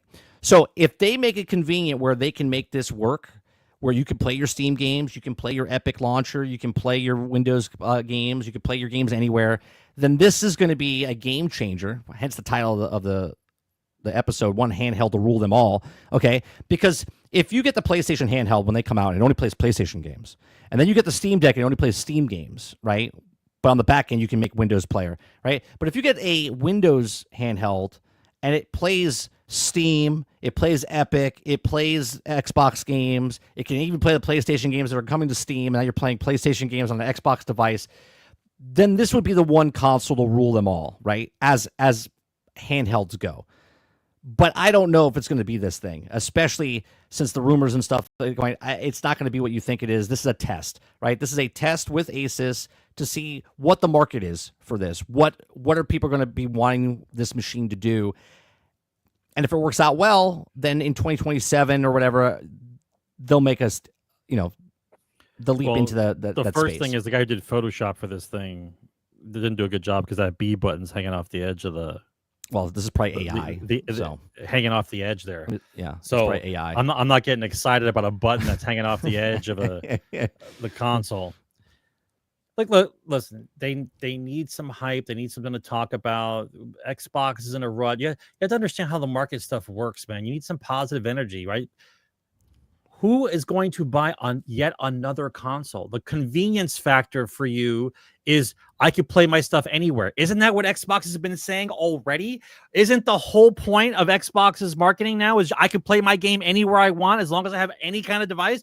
So why the fuck do I need to buy yet another device when you told me I didn't need one? The last marketing for the last fucking year has been you don't need anything. Right. You already have everything you need. You got a tablet, you got a phone, you can buy whatever, and you got it. Now you're trying to sell me a console. It makes no fucking sense. It doesn't make sense. Well, this is just another device to play where you want. If you could play your games on the look, I have a mobile phone have all and the a backbone. devices. They're looking at me right now. I got fucking devices up the ass. Why am I going to buy another one? I don't get it. I don't get it. I think if this works correctly, you can play Steam. Battery life is good. Price point is a must. Price point has to be a good price point. They're saying between 500 and 600. Okay. Or 500. Yeah, 500 and 700, I think it is. Right. I haven't got a game on my $500 system. 500 and 600. That's what it is. I haven't got a game on my Xbox that warrants having the goddamn thing yet. And you're going to charge me something for fucking handheld? What? What are you going to charge me? What's it? What does it do? 500 600. You could play all your games on there. I can do that right fucking now. What the fuck are you talking about? Is it me, chat? Is it me? Am I retarded now? Like, they spent the last 2 years convincing me that I can play my games fucking anywhere. Right. Everyone's like, I don't understand. Mobile phone. Don't I have to buy a mail? Don't I have to buy an Xbox? Like, no, you don't have to buy it. There was an entire show. A guy saying every 15 minutes, you don't need an Xbox. You can do it. You can buy all this crap. You can play all these things. You don't need to buy an Xbox. Telling me over and over and over again. Now you're going to try to market me a handheld. All right. Well, my next question for Microsoft? What are we doing? My next question for you, Sarge, is the next console that comes out, next PlayStation, the next Xbox, 2027, 2028. Do you think they're all moving towards what Switch is, like a handheld that docks, or do you think they're making an actual console? I don't know if they're going to be making another box. I think that's why I'll go along with you in the sense that they're trying to test the waters with a handheld device. That's fine, but I don't see why we need another box or what the hype is going to be for another box when I can play these games anywhere. Right. What are you trying to sell me? You're not even using the box that I bought. I'm still waiting for something to use the box that I bought. You got Grand Theft Auto coming out later this year, Sarge, for $100. You can use it then. Doubtful. Doubtful. Yeah. Right? I think that they go the route of a lot of these companies. I don't know. I don't think they're going to get rid of consoles. But if they make the handhelds like the Switch, where there's a docking station, so now you have Nintendo, which is funny. Because in my head, this is what I picture, right? I picture that Nintendo left to go make a handheld, and they're on their own island, right? And then Xbox and PlayStation are dabbling, where they make these like cloud devices, like the Portal, and then what they're making here. And then down the road, they're all going to be back on the same island because they're all making handheld devices that plug into your television set. There are multiple directions to go, and my brain's hurting on all of them. I want to take this just one thing at a time, okay? If they're coming out with a handheld console, my first question is why? Are you mad about Nintendo being so successful? No, I think the reason they're doing it is because they want to integrate Steam and Windows all on the same device. I think that's why they're doing it. Great. I can do that now. You can't. Well, you can, but it's not user friendly. So making another box is easier and lose money on it than it is to make the user interface easier. Yeah, because if you make a device that's simple to use, then people would buy it. If it's complicated to use, then you only have the top tier people using it. simpler to use was a console, then you're not using the console for any purpose now. I don't understand why I even have it, right? If you make a handheld, then you're looking for proprietary software for your handheld, right? Well, that's why I don't think they're making software at all. That's why I don't like the rumor at all anymore. I don't understand what we're talking about when It's all talking digital. about the Microsoft handheld. What is it going to do for me? It's portable. I can play my Xbox games on it and my PC game. I can do that now. So what am I using the handheld for? I don't understand. Well, that's why you're a person that's not in the handheld market. You don't care about handhelds, right? People that want handhelds, they want a place where they can play their games. Convenience to use a handheld. They want the convenience of games on their handheld. They want to be able to long battery life. They want something that's easy to use, good visuals, right? That's what they want. Yep. If this can give it to them, then it would be the number one console that people would want to buy in the handheld market. Isn't that what what the current handhelds are doing right now? The Steam handhelds, isn't that what they're doing? I can play my PC games on the go. I think each one, again, I'm not sure. In chat, you can chime in here. I'm pretty sure that each handheld does pros and cons. Where like Steam is good because you have your whole Steam library on there, right? But then you have the Asus one, ROG Ally, that can also do Steam and Windows, but you have to go behind the scenes, and it's like difficult if you don't know what you're doing. It's really hard to do. Then you have another one that you can only play the third-party games on there. Like, not one of them has all the things, right? Then battery life. One lasts for like an hour. One lasts for 2 hours. The capacities are small. So there's all of these things happening, right? So Robert Jones says handhelds are for day gamers. It targets a certain demographic, right? And I think what they're trying to do here is not just a certain type of a demographic. I think they're trying to broaden that demographic to get more people on this type of thing, right? Because remember, Microsoft bought Activision for mobile. More things are happening on mobile. If Windows is on this device, they can put their Microsoft Store on there where they can sell the mobile games that they have, like Candy Crush and stuff, on things like this. They can also sell on top of that the actual games where you can play natively on the actual machine. Then you can also play Steam and hook that up and play your Steam games on here.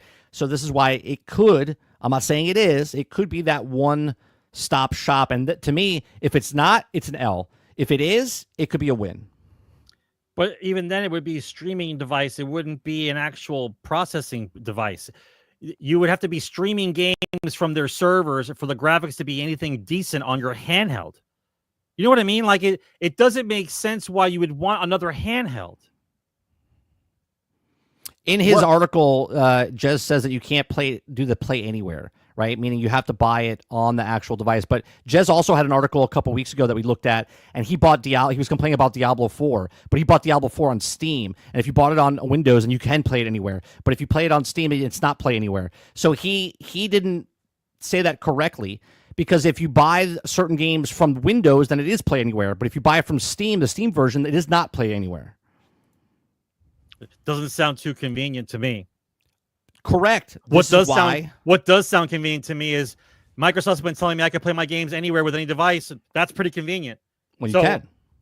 Then I'm done. I don't need to buy your ridiculous console. You just got to make sure you buy it through Windows and not through Steam. Right? I don't know. I think this is going to be interesting, because if this comes out as a test and it does well, then the problem, I think it's like we're going backwards, right, in the console world, because now you don't have physical. Now you have smaller screens, portable devices, right? Shittier battery life. Like, it's like we're starting over. It's like we hit the reset button. I got news for you. I'm not paying attention to anything Microsoft's telling me about a handheld device that's going to run an Xbox. I don't even hear you. I don't even hear you, because after almost 2.5 years now, 2.5 years of them trying to convince you that you don't need one, now you're trying to sell me one. Sorry. I think, look, the only way I buy this is if it locks into the television set. Like, I can plug it into a dock like the Switch. If I can't do that, I'm not buying this, because I'm not going to be playing on the smaller screen like this. I can do that on my phone right now, and I don't have to spend an additional $500, $600 to do it. This is my point. Yeah. And then they also have to add this to the list of pairing games. You know what I mean? Like it's on the S, it's on the X, it's on the handheld, it's on, you know. So Get the fuck out of here. so we'll see what happens there. Let's see. We got some AI news here. We got new Copilot for gaming aims. Okay, new Copilot for gaming aims to save you time and help you get good. So on the official Xbox podcast, introducing Copilot for gaming, the ultimate gaming sidekick that helps you players get to play faster, sharpen your skills in expert coaching, and enjoy more social gaming experience. Doesn't PlayStation have this? All these companies are doing the exact same thing, right? Also on the podcast, Jason Rowland announced that the Xbox Play Anywhere library of titles has surpassed 1,000 games, with more on the way. You can also watch the latest episode of the official podcast on YouTube, Spotify, and listen on that. Right? This morning, the official podcast, Xbox Co-op Vice President of Gaming AI, joined the Vice President of the Next Generation, Jason Rowland, to reveal the exciting AI-powered updates that are coming directly to Xbox players to help them save time, find new games, and also likely to love or even help ease back into a game if they've maybe stepped away from. On the podcast you're talking about, Xbox insiders can also get an early preview on the mobile soon, as the AI-driven sidekick is designed to be your personal gaming companion to help you get to your favorite games faster, coaching you to improve your skills and connecting you better with your friends and communities. Copilot for gaming will also be there when you need it to be, but out of the way if you don't want it. Gaming is the only form of entertainment where you can also get stuck. It also says so that you also want something to show up and say, hey, let's help you get past that, right? So basically it's like your own, like, hey, let me play the game for you. Right? It's like, hey, can I have that controller? We're back to this again. I'm playing a game. I'm playing a game for 20 hours, and I leave the AI running. I leave, and when I get back, the game is solved, and I didn't even play it. Yeah. Hey, you want to hit the button on the wall? The button on the wall you can't find? It's right here on the wall. Right? It'd be sure to be nice if you hit that lever on the wall. Just hit that lever. They're like, shut up. Right? Copilot for gaming is built in with 3 principles: capability, adaptability, and personalization. It is designed to assist players in various ways, from personal game recommendations and seamless game setup, and to help coaching and maintaining connections with friends. Jesus Christ, you need someone to coach you how to maintain and keep friends. We're fucked as a race. The human race is screwed, Sarge. Okay, one of the primary problems highlighted by Copilot is gaming aims to solve for its time management to help players spend less time on tasks, searching, downloading, and updating, and more time what they love to do, playing games. All right? All of it's with one goal: to help you get to play first. Whether it's connecting players in games, likely enjoying reminding you where you left off, or the old favorite, Copilot for gaming is set to make gaming Xbox more seamless and personalized. That's fantastic, Sarge. So now if you pop back in 6 months later after the thing, it'll be like, hello, Sarge. The last time you played this game, you were completely lost, and I'm here to help you. Right? Like, it's gonna remind you like you have, amnesia or something. Okay, which I guess is good. Akuta Papa with the $5 super chat says the mobile Xbox is made for me. I'm on the move a lot. To having something lightweight and easy to pack is important. Appreciate the $5 super chat. No, I get that, and that's what Salty was saying. It's meant for a specific demographic. They're also going for the market overseas. Right? And those people are always on buses and trains, and they're always in commute and stuff like that. 100% get why they're doing what they're doing, right? It might not be popular in America, but it'll be popular in China, or be popular in Australia, or be popular in England, or whatever, right? So I understand totally. My issue with the handhelds is that it's all digital. They're not doing what Switch is doing, where you have a card that you plug in, right? Your whole thing, your whole ecosystem on the handheld is digital and cloud. That's what it is, right? That's where they want you. That's where they make the problem sell the solution, right? So that's what they want you to do. So what do you think about this Copilot stuff, Sarge? This is like the 3rd or 4th time someone's mentioned it. Well, this is Xbox now. This is not Sony. It's not Call of Duty. It's all going to be the same. It's all going to be the same. Explain to me the benefit of something that takes away all the experiences of me actually learning a video game. Explain to me why I want something to take out all the challenge of me actually learning an experience. Yeah, I play chess because I like using my brain, right? I like playing games for using my brain. I don't like someone... Hell, I don't even look at chat when I'm doing a puzzle. I'll just try to solve the puzzle because I want my brain to do the puzzle. So let's run through the nonsense, right? So I'll use an MMO as an example because it's the easiest one to relate to, right? So I'm paying for an MMO. I'm grinding in the MMO to get my character up. So once the Copilot understands what I'm trying to do for that character, when I'm not playing, it could play the game for me and grind. I don't think grind. this particular one can, but we have read stories in the past that can do that. Yes, it's all going to be the same shit. Yeah, right. Because if all it's doing is talking to me, and I don't want to hear that shit anyway. So if the game grinds for you, then all I'm thinking to myself is, then why is the grind there to begin with? We read the patent that Sony has about stuff like that. I don't want something else. When I put my headset on and I'm in a quiet room and I'm playing a video game, I don't want a wife, a girlfriend, or the fucking AI to start talking to me about shit about what I'm doing in the fucking game. Leave me alone. Yeah. Leave me alone. Hopefully it's an opt-in, not an opt-out. Oh, you know what I mean? Hi, Sarge. I just noticed you got back on after not playing this game for 15 days. How have you been? Did you know that such and such sword is in the store to buy? It was just put on the store last. That's the kind of shit it's going to tell you. Yeah, that's exactly. You're missing shit that it's in a store somewhere. That's right? That's exactly Instead what it will do. Instead of the ad coming out on the fucking screen, it's going to be some dude telling you, hey, by the way, the sword's in the store. Did you know about that? Shut the fuck up. That's exactly what would happen, right? Well, from that AI, SARS, to the next AI, I talked about this earlier in my other stream. 8 months now into the strike, what video are game the titles voice of actors. These fucking articles, man. Okay, right. Video game voice actors made the industry latest proposal is filed by alarming loopholes that also leave the members vulnerable for AI. So let me tell you that's this. A title. That's a title. Yeah. I read this. All they had to do was 8 months on strike, AI abuse. That's all they had to do, right? Bro. So basically, what's happening is SAG-AFTRA actors, voice actors, are having issues right now because the industry is saying, "Hey, we'll pay you higher wages." Okay, so let's say the day rate for a extra Sarge for background talent or whatever is $250. Okay, $250 for to be a background talent. Okay. In the past, they pay you $250. You show up, you're in the background, you do your job. But in video games, they're scanning you in, they're using your likeness, and they own you. And they put you in a database.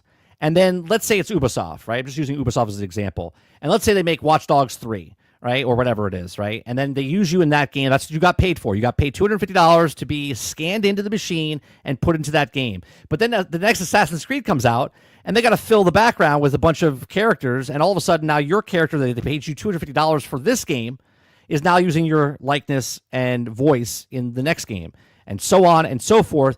But they don't have to tell you that they're using you in the other games. They can just continue using your likeness in perpetuity going forward, right? EA just did this. I brought this up last year, or maybe it was over a year ago, when NCAA football was trying to make the college football game, which was the most selling game last year, basically. It was the most popular game, okay, because it's been gone for like 10, 13 years, whatever it was. They abused all the players. Okay. They asked the college, right, and college has their own union now for the college players, so they get paid.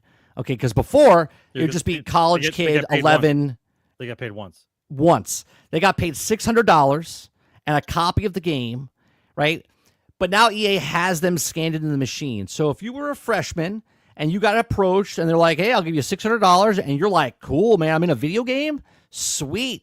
$600. They're not part of SAG-AFTRA. They're just college kids. They get paid their $600, and then they get a copy of the game, and now they're a senior or a sophomore, they're a junior, and now they're a senior. But they only got paid once, right? Because they have their likeness and stuff already embedded into the actual video game. So this is what they're going for, right? This is what they're trying to stop. They're trying to get paid, make sure that AI is not going to be where they just constantly one time and then you never get paid and never get anything again. So what happens if Ubisoft paid an actor, scanned him in, and then like 3 years later, somebody else wants it and pays Ubisoft for the rights to use that character? Then the guy's character just floats around. He never gets paid again. And the database just floats around.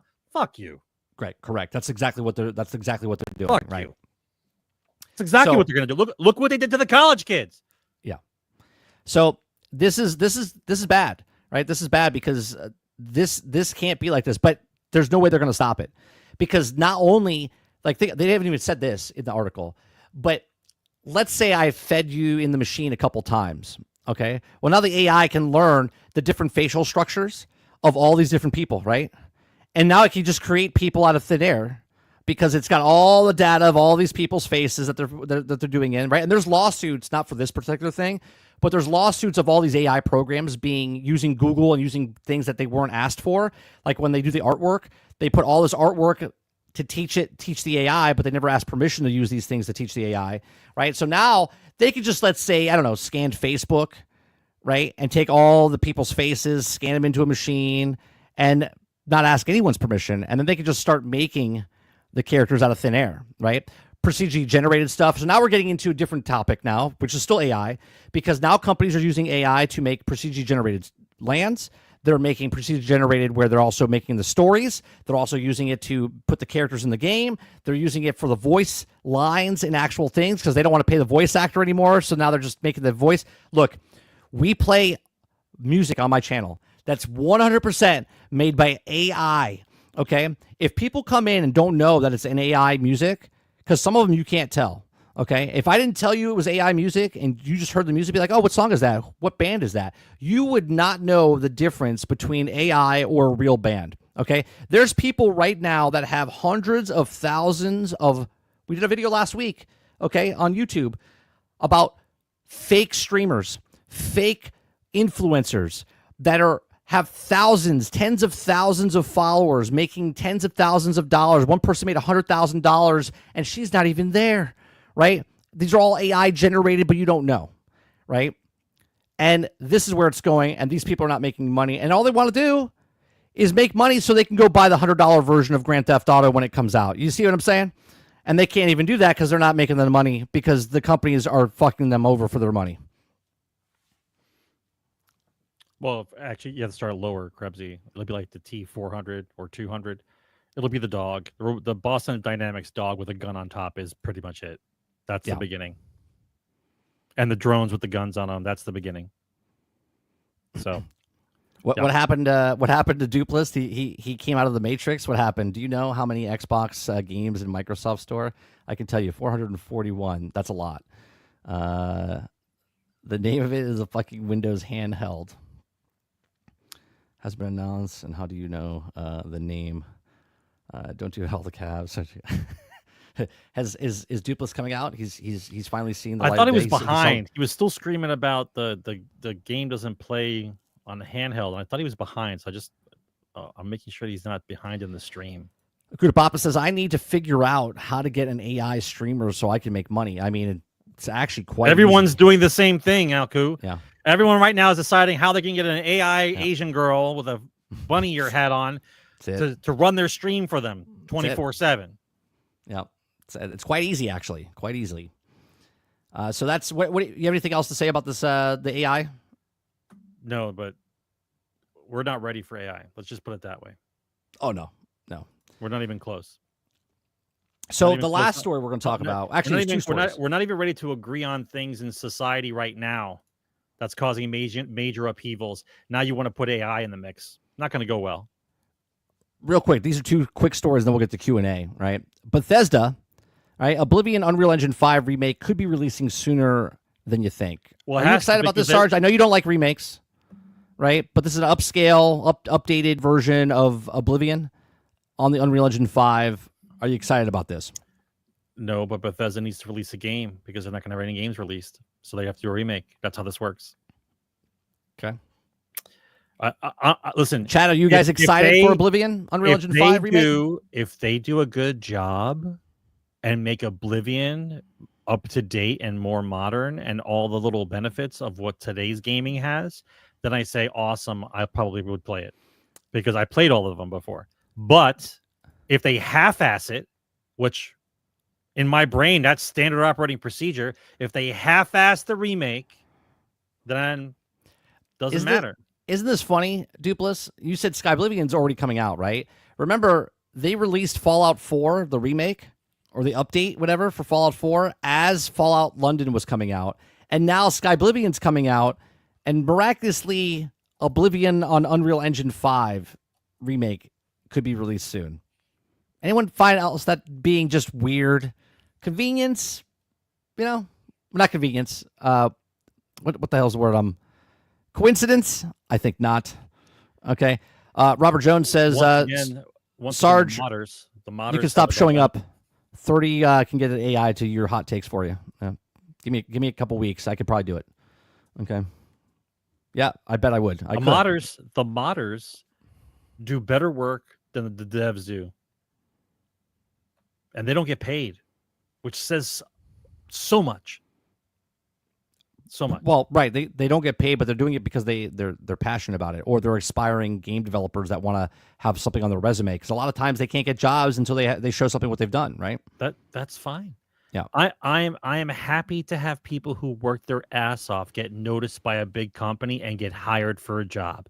That's called fucking moving your ass. Get noticed. Try. Right. Try to succeed. Yeah. That's all positive. All of it. If all the guys who do the mods for Fallouts and Skyrims and they all get jobs one day because of what they did, that's a fucking win. Now, can they keep the job? Is the issue, because we're laying off the same number of people 1 year later that we fucking hired because they can't get their shit straight.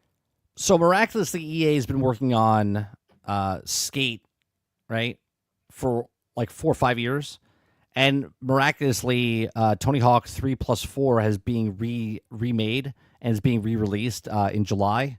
Okay, and now EA adds microtransactions to Skate's closed alpha, which I think is funny because obviously they have to test out the store to see if it works. Now, it says EA has officially added microtransactions to Skate latest alpha in the update message sent out to players. EA teased an epic gameplay update along other exciting updates to the game. One of those updates from the developer Full Circle, in addition to microtransactions to current closed alpha playtesters, is according to the message sent to players you have been provided with Insider Gaming. Known as the San Van Bucks, okay, this game's currency allows players to buy various cosmetic items according to Full Circle. Now, to ensure we achieve these goals as early access, we've enabled the option to purchase and use virtual currency San Van Bucks in ongoing closed alpha playtest. The message to playtest players reads, "Your feedback is greatly appreciated, providing a great experience at early access launch."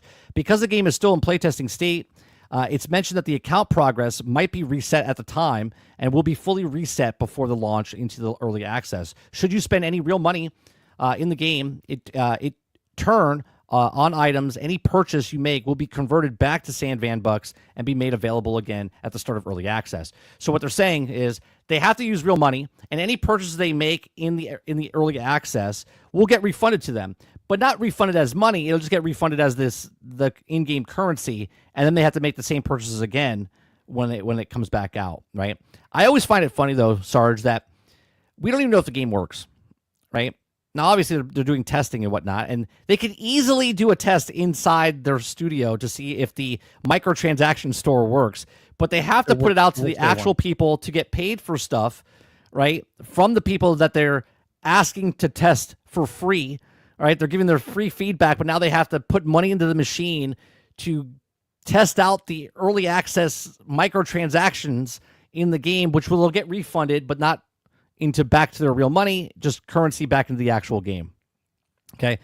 The microtransactions always work, but the game's always broke. Have you ever noticed that? Scroll down a little bit. I just want to see something real quick. Mm-hmm. A little bit further. Right there. Let me read something right there.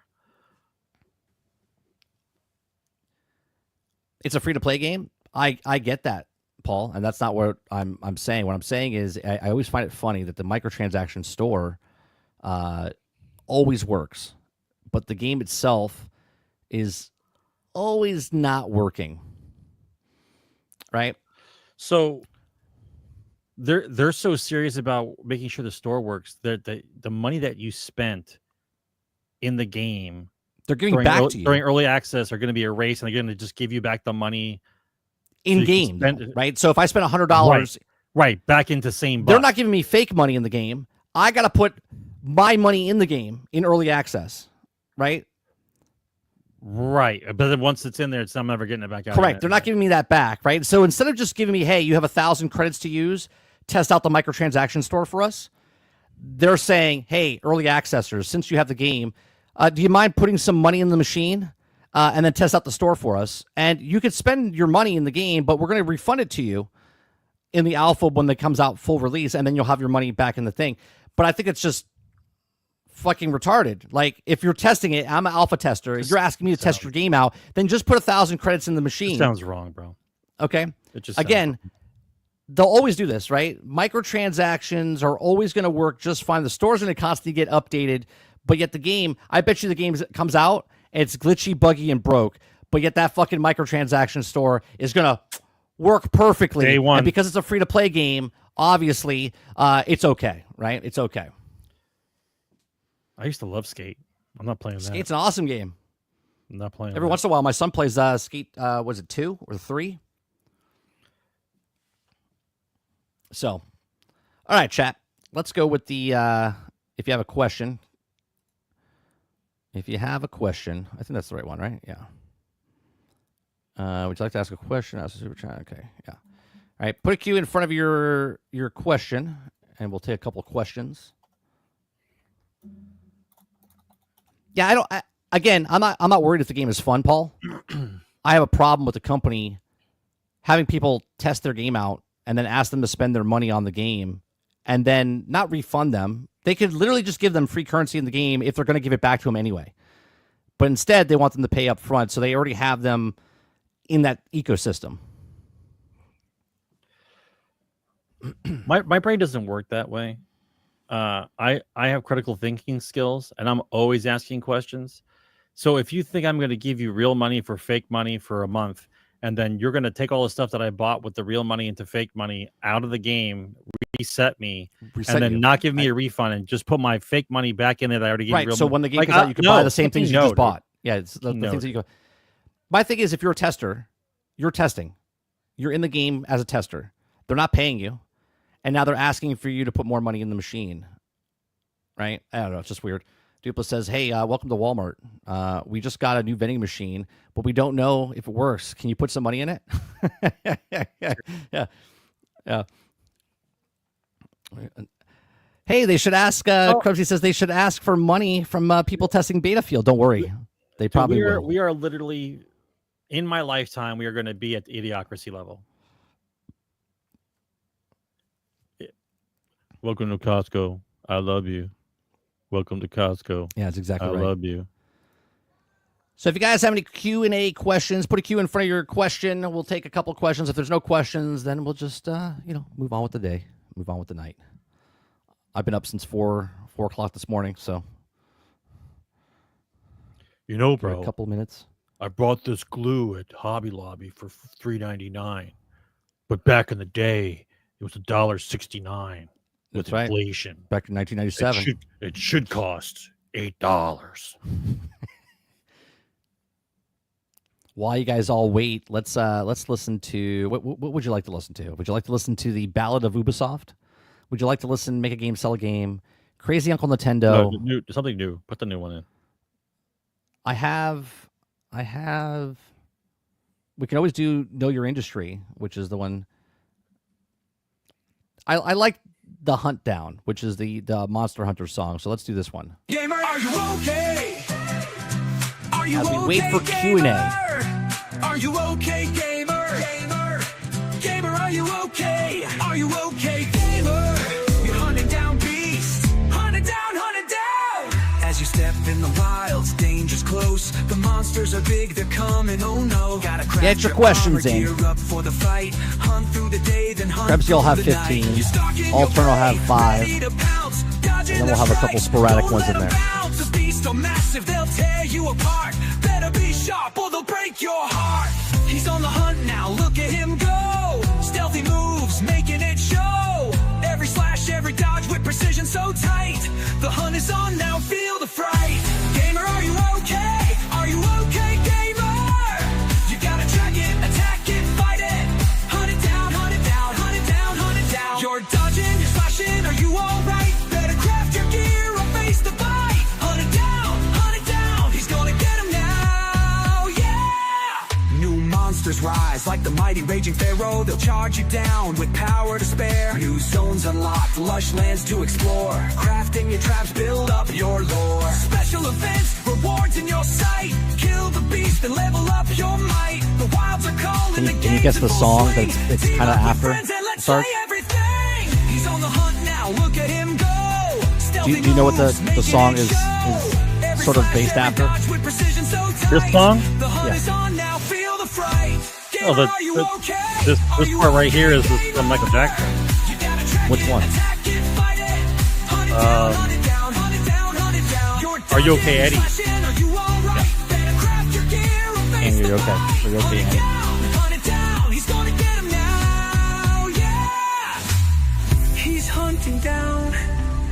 He's hunting down the monsters, won't stand a chance, oh no. It's time to strike, so don't hold back. Hunt it down, got your traps in your pack. Gamer, are you okay? Are you okay, gamer? You gotta track it, attack it, fight it. Hunt it down, hunt it down, hunt it down, hunt it down. You're dodging, you're slashing, are you alright? Better craft your gear or face the bite. Hunt it down, he's gonna get him now, yeah. Gamer, are you okay? Are you okay, gamer? He's hunting down. All right. Hunt it down, Get hunt a it few down. questions in. We're almost done. It's like the Jeopardy song. I'll have to make a question song when the song ends and the questions are done.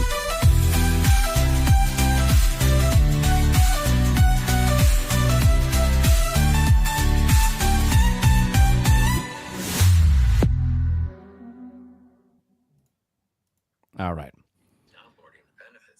So it's time for Q&A.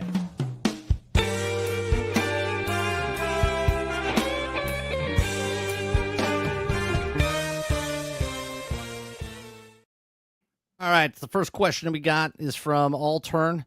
He says, now that you have seen Battlefield footage, do you think it's got a chance? You want to go first, Sarge? First of all, did you see the footage? Yes. Okay. Everything has a chance. Just because there's 4 studios on it doesn't mean anything. Solve for X. 4 studios. None of them have worked on a Battlefield game before. They want to release the game this year. You tell me what the answer to that question is. My thing is they're going back to a time where everyone liked Battlefield, which means they don't know what they're doing, and they're just picking up a moment where it was the most successful, obviously monetarily, which was Battlefield 3 / Battlefield 4 era. This is why they're going back to that. And just like you said, 4 studios doing different game modes. I'm not excited. Obviously, it looks awesome. But looks can be deceiving, right? So I'm not too excited, but we'll see as it comes out, right? Next question. Krebsy says, I know this would be jumping the gun, but what would you say about the outlets if they give AC Shadows Game of the Year? Allturn said he would only read books for a year if it wins. I don't think AC, based on what I've seen of AC Shadows, because it's been out for 2 weeks now because of early people buying it or getting it early, hard copies. Yeah, I saw some footage. Hard copies. Yeah, they got hard copies early, right? Sure, if they get day one patch, it fixes a couple things. I don't see Assassin's Creed getting a nod for Game of the Year. Now, it'll probably get nominated for other categories, but I don't see it getting Game of the Year. But again, we're in March, so is there not going to be 5 other games? Because I said Split Fiction's one already that's in the game nomination. Is there not going to be 5 other games and Assassin's Creed's going to be it? I don't know.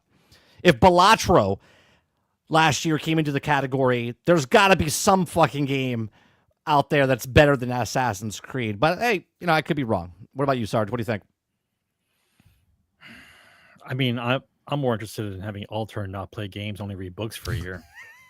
I said the same thing in Discord. I was like, that'd be actually pretty funny if he doesn't play. We can't even prove that. So that's like those people that say they're going to move out of the country because Trump won. Like, I got a screenshot. I got a screenshot of Allturn saying it, so we're good.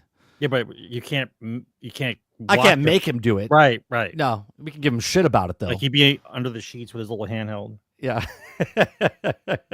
Yeah. Everyone's looking Yeah. for. Everyone's looking on the PC to see if he's online from Steam. Is he playing? Is he playing? All right. Next question. Krebsy says, just off the title, new survey reveals 54% of young Americans report ads infiltrating their dreams. Has this happened to you in the past, and thoughts? Don't pull article up, okay? I won't pull the article up. 54% of young Americans report ads infiltrating their dreams. Like all of a sudden they're going to sleep and they're in a dream. They're like flying through the air, and all of a sudden they go, brought to you by Coca-Cola. Like, what are you talking about? Is that what's happening? I mean, if that's the case, then that means there's subliminal messaging happening. Like, I don't understand though. Like, if split that's fiction, true, we're playing split fiction, right? if And they're in their that's true, stories. If that's true, then that means there's subliminal messaging going on during the game or during whatever they're watching. I don't know what you're talking about, Sarge, but I have to take a sip of water, and the water that I'm drinking is glacier water. That's not true. It's fucking from my yard. I'm being serious. If you're dreaming about ads, it's from my hose. If you're dreaming about ads, someone's fucking around. They're doing subliminal shit with you. It's not really from a hose. It's from a spigot. Yeah, but it's different. It's different. Frames inside the television or different things like that is different than making a tune. Right? I could recall tunes of products from back in the past. You could call that subliminal. I remember the tunes for products, but I'm not dreaming about them. I'm not dreaming about any fucking product, bro. You're dreaming about products. You're watching too much fucking internet, bro. If you're dreaming products. Yeah, if you know me, I don't really wear anything on my shirt. I have shirts with titles on them, like Goonies, but I won't wear like a Nike shirt or Adidas shirt or any kind of sponsored shirt. Like, I pay absorbent price to have your logo on me so I can advertise for you. I don't do that anymore. Dreaming about ads? Yeah, I'm not dreaming about actual ads. I am definitely looking up that article after we leave the show, Krebsy, because I think. But when I have coffee, I think you're trolling. I think it was an article. I just didn't, All right, next question. Salty says, with the recent announcement of Space Marines 3 is now in production, how far will the can be kicked down the road until they say Transformers game is in production? I mean, if Saber Interactive is talking already about 3, I mean, next week we could hear about Transformers. I mean, you know what I mean? I'm pretty sure they want to work on a game that they know they can sell. So I'm pretty sure they're going to put everything into Space Marine 3, and I'm not sure they're going to do Transformers at all.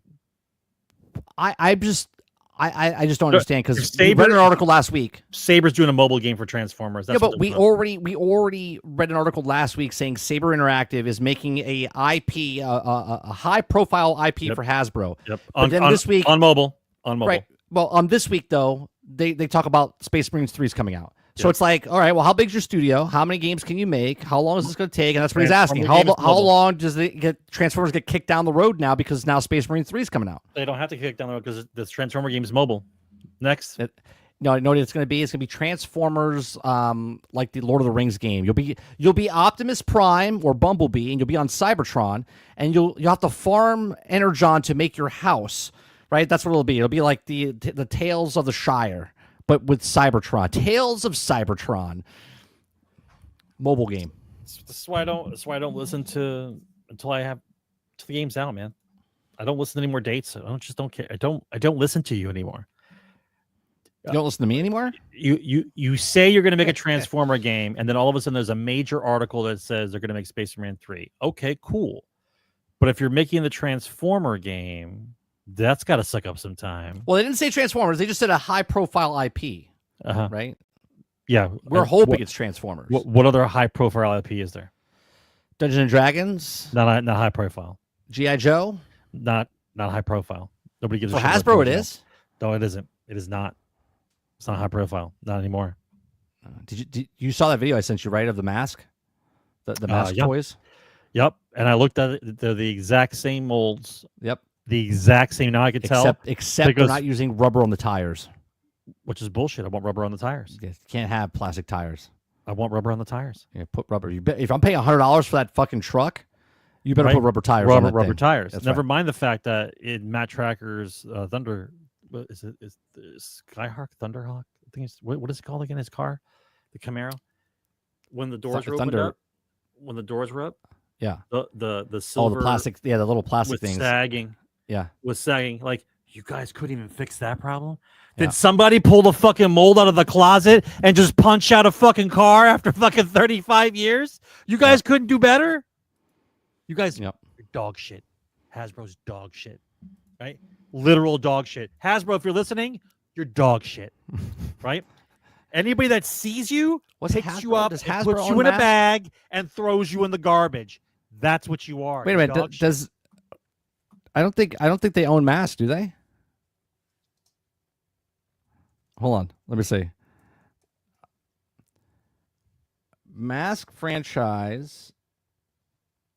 Oh yeah, is owned by Hasbro. Yeah. Dog shit. Yeah. Maybe that's the game. Yeah, maybe they're making a mask game. Do you and I have a different definition for the word high profile? Yeah. High profile. My high profile and their high profile are two different things. Everyone knows it. High profile means it's Transformers. Everyone knows it would be Dungeons and Dragons or Transformers. Yeah. Okay. The next one says Krebsy says, what Blizzard IP would you like to be made into a show or movie after Blizzard president said more TV shows and movies are possible? I mean, I would like a World of Warcraft or a StarCraft. StarCraft would be a nice TV show, right? I think StarCraft would be almost like an Exo Squad type of show. You know what I mean? I would like a StarCraft more than a World of Warcraft. Because StarCraft's more about factions, where World of Warcraft there's only 2 factions, you know what I mean? And like you would have to have like specific character like heroes. You would have to make like World of Warcraft like a Marvel. You know what I mean? Like an Avengers type of thing. I'm gonna throw the hand grenade. Okay. I want an animated cartoon for children based on WoW. And you turn all the things that are serious into just playful things like he's picking on me or whatever else, but they're all in the world of WoW. Of World of Warcraft? And they go on adventures with each other. And do they stare at the camera and go, and now you know, and knowing is half the battle? No, they wouldn't do that. No? And then you dream about it, and then the subliminal, No? Nope. Like so you want a Saturday morning cartoon based on WoW. Where is Saturday morning? Do they have Saturday morning cartoons still? I don't know. Ask somebody with a kid. I have a kid, and he doesn't know either. Do they actually? I don't even have TVs, to be honest with you. I mean, I want to see the Astartes animation show, dude. I want to see that. I want to see that as a show. Let's see. Next question we have here is by Altern. Altern says, what's your opinion on Space Marines 3 announcement while 2 is still getting updated? You probably just missed the end of the beginning of the show because I answered that in the very beginning of the show. So I'm not going to answer it again. Yeah, we don't. Like I went off on a whole tangent. You're not done. You're not done with the Space Marine 2 yet. You're not done with it. You didn't release all the things you wanted to release, and you're already talking about 3. So yeah, it's bad to me personally. It's bad optics. Bad optics. Yeah, people might look at it and go, "It's not a big deal," but to me, it's ridiculous. We just think it's an advertising ploy for the people to buy Space Marine 2 because they're like, "Oh, the third one's out. Maybe I should play the second one." Right? They're making a third one. That means 2 is good. Yeah. That's what they do with TV shows and stuff. TV shows season 2 is announced before season 1 even airs. It's like, the fuck? Krebsy says, anything you want to say on COD having 15 studios? That's not true, is it? 15 studios? I think it was 15, 9. I think it was 15 9 studios working on it, but are currently hitting record low numbers on Steam and have said bye-bye Warzone if next map fails. I mean, look... To me, they're already done. When you have to put Snoop Dogg and Nicki Minaj and a sloth and a rhino and a monkey glove and Teenage Turtles, to me, you're done because that's not COD anymore. You've lost the identity of Call of Duty. So what I've said months and months and months ago, like, to me, they've already lost. I mean, it's overdone because it's out every year. It's ridiculous. But someone will say, well, it sold 20 million copies. Cool. But it's not what it used to be, and it's going to sell less and less and less and less. I mean, I realize now that the average gamer, it takes them 7 years to figure out that they're being fucked with. So if COD's failing now, and we knew about it a while ago, so it's like I'm glad to see we're 3 years ahead of the curve. I'm glad to see everybody's catching up on what the slop is, and basically minimum 3 years ahead of the curve. COD is slop at this point.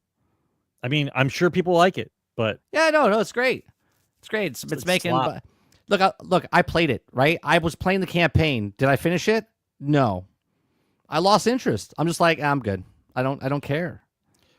I mean, you could make it a series that doesn't come out every year, but they have to. It has to be live service. They have to have that payday. They have to have the If you're going to make it live service, then skip every 2 years or 3 years. If it's not going to be live service, then put it out every year.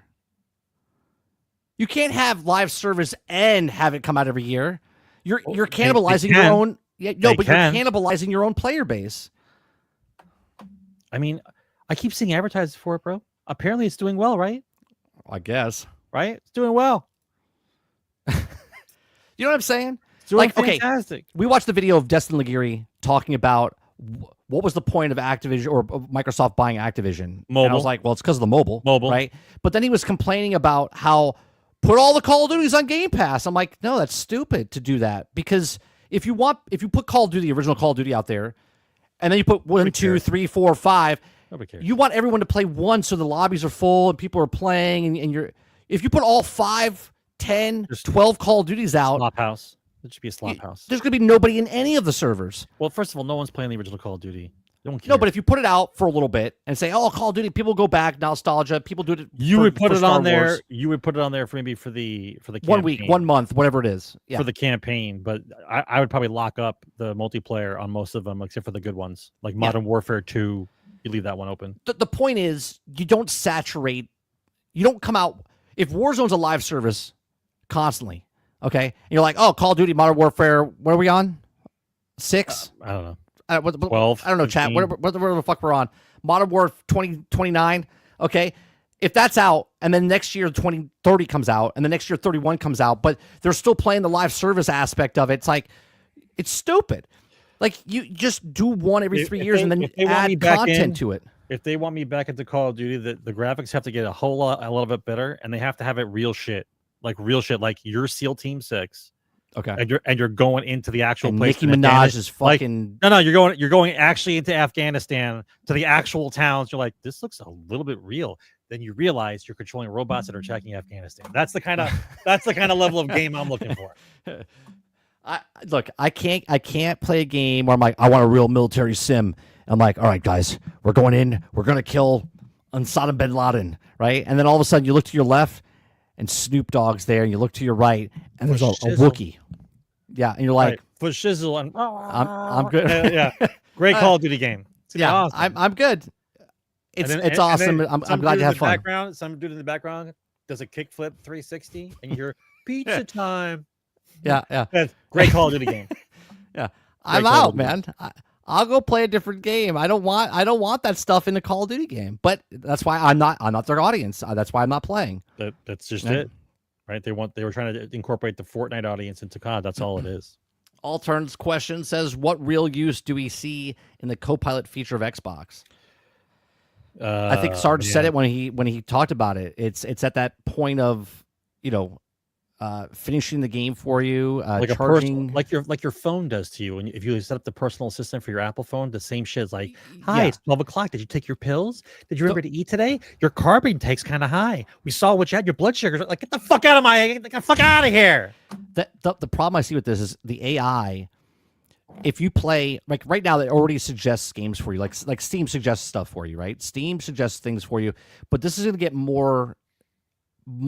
Because if the Copilot knows what you're playing and knows how long you play it for and knows the last time you played the game, it could easily say, hey, I noticed you didn't play this game.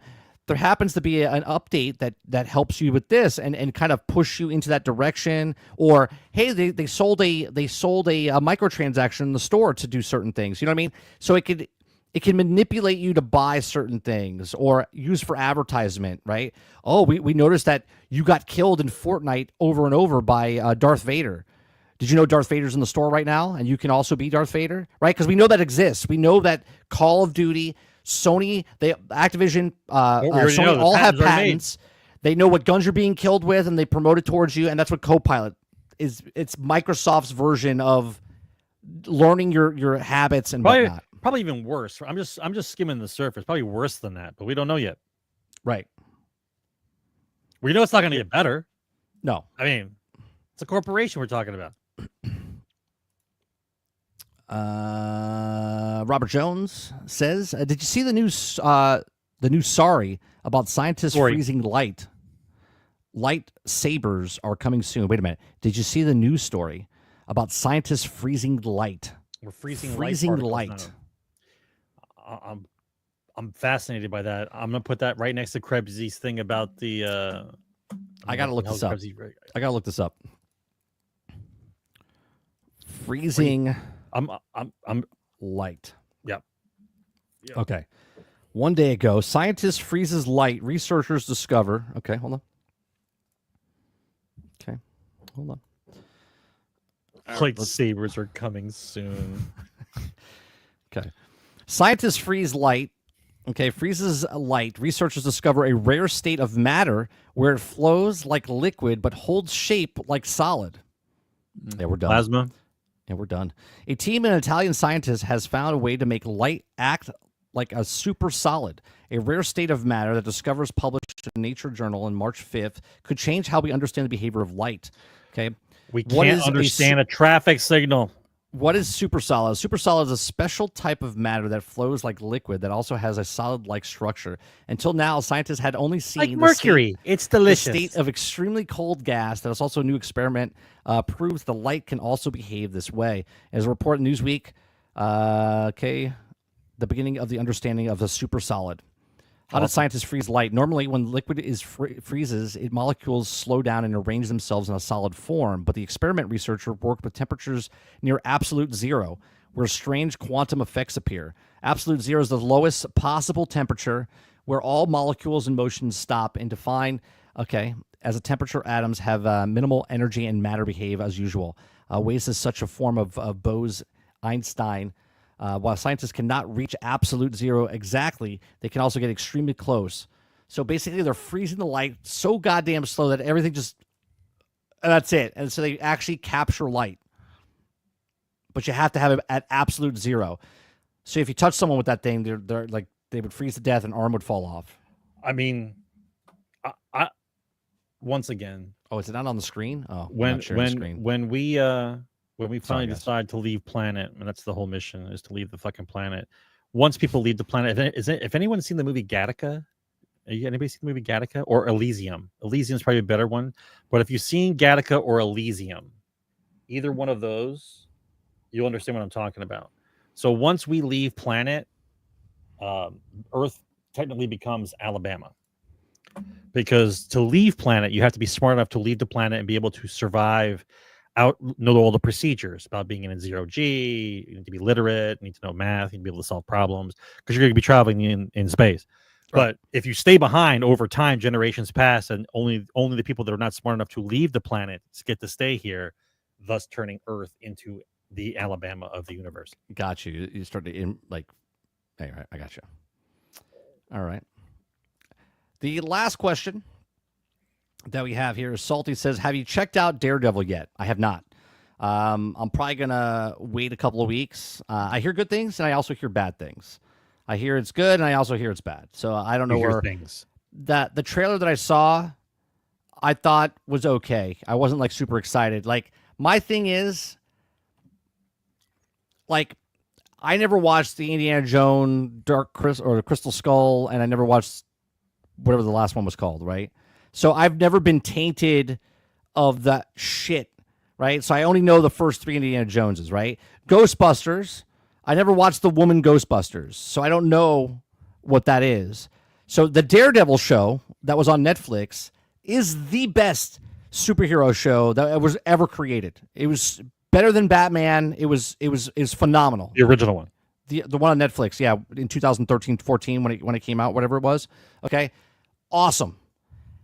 I don't know if I want to lose that vision. You see what I'm saying? I don't know if I want to watch. No pun intended. What's that? No pun intended. Yeah, I didn't even mean to do that. Right. I don't want to lose that vision. Yeah, that's good. I didn't even realize I did that.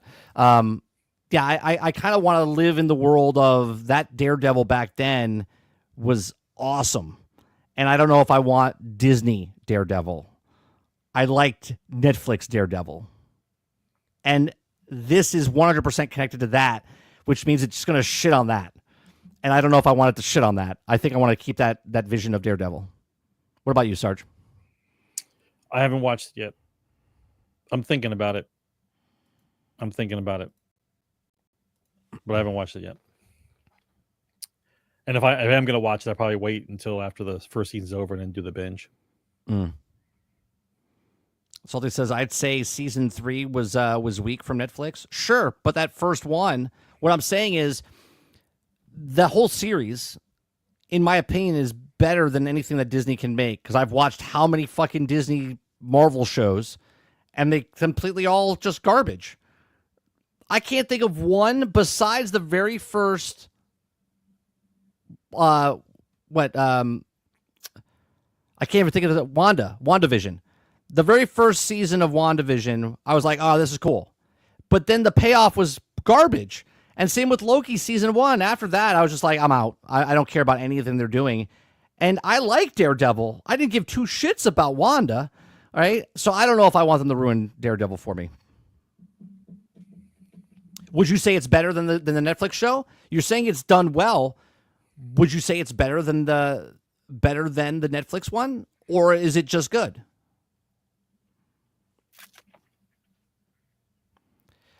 I know it's mature on Disney Plus, but it can't be as mature as it was on Netflix. Right? Are they showing like complete beatdowns and it's like mature, or is it Disney mature? The fuck does that mean? Disney mature is like going to first base. Right? It's just like, okay, cool. On the first base. Yeah. Yeah, going to first base. You walked. You didn't even get a hit. You walked to first base. I don't know. You know what I mean? Clips says for me, it's at a 7. All right. Well, Clips, what was the Netflix season 1 Daredevil for you? Was it a 7?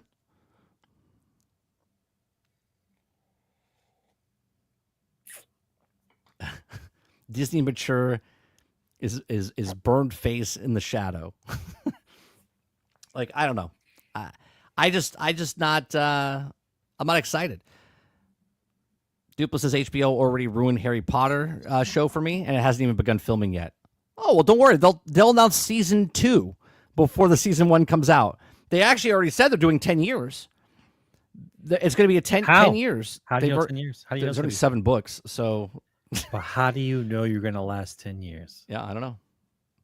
They must have got Bungie employees working for them. No, I don't know. No matter what, 10 years. It's not 10 minutes of hallway fight. Yeah, but I'm not even talking about the hallway fight. It's just overall. All right, here, I have a question. Is Daredevil more like Ally McBeal courtroom scenes, or is it action, like Marvel cinematic type of stuff? McBeal courtroom scenes. Yeah. Am I showing my age? Does anyone know in this channel what Ally McBeal is? Fuck, Ally McBeal. You couldn't just say like Law and Order or something? No, like no, because Ally McBeal is actually a courtroom show, right? Yeah, no, it's all seasons because it's a series for Harry Potter on HBO. They're doing all of them. Robert Jones says yes, it's Ally McBeal. Is that what you're saying? Ally Mc what exactly? Yeah, Ultron wasn't even alive, I don't think, when the internet wasn't alive. What year was that? What year was Ally McBeal?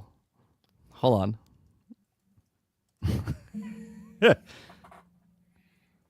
Ally McBeal. What year was that? Don't bring her face up. I'm not bringing her face up. I don't want to see that in my dreams. It's bad enough. 1997. 5 seasons. 5 seasons. 5 long, ridiculous seasons. Yeah, her face is.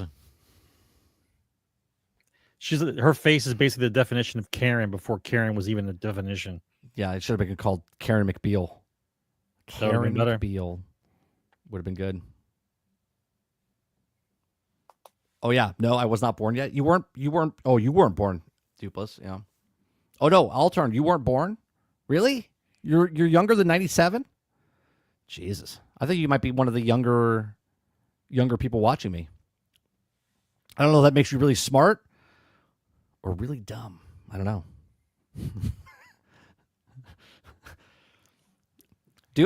Sarge, what do you think about that, right? Dupless is bringing it up, and this will be the last thing we talk about, right? Is there any more questions? I saw more questions. No, more questions. That was it? That was it. No more questions. Okay. So Dupless is talking about the Harry Potter situation, right? Have you heard about the Harry Potter situation, about who they casted? Yeah, some really attractive black actor. Yeah. So they hired Papa Escada. He's like a Escada, model. whatever. Like a model. He's a supermodel / actor, Broadway and stuff like that. Mm-hmm. And they casted him as Snape from Harry Potter. Now, I don't know if you're a big Harry Potter fan or you know much about Harry Potter, but Snape has been he's specifically stated as an ugly white guy, okay, with the hook nose and whatnot. And they before they did the casting, they said they're going to be the most book accurate. The HBO show's going to be the most book accurate it's ever been, right? And then they cast a black actor. Now, I've been on record saying that if they're going to be the most book accurate, okay, and if DEI, whatever, is not, and they hired the best person for the job, meaning they hired the best actor to act, okay, they could do CGI, right? I mean, and then sure, they could do prosthetics to make him look like a different person completely. Would that be wrong or right? I think it's right, because if he's the best actor for the job, okay, and then they make him like Colin Farrell became Penguin. Yes, he's a white guy being a white guy, but he doesn't look anything like Colin Farrell, right? So there's people that they can hire for certain roles that they can make not look like anything they are today, right? So is that good or bad? Because if he's a great actor and they don't make him, and they make him look like Snape, what he's supposed to look like, is that wrong? Or do they just do the bare minimum of good actor, but he's a black actor playing a white character? First of all, the whole point of being an actor is to be noticed. So if you're going to take the black man who is an attractive model character, right, turn him into a white guy, like we're going to do some kind of spoof movie like White Chicks, we're going to take the black guy, turn him into a white man, right, who's supposed to be ugly.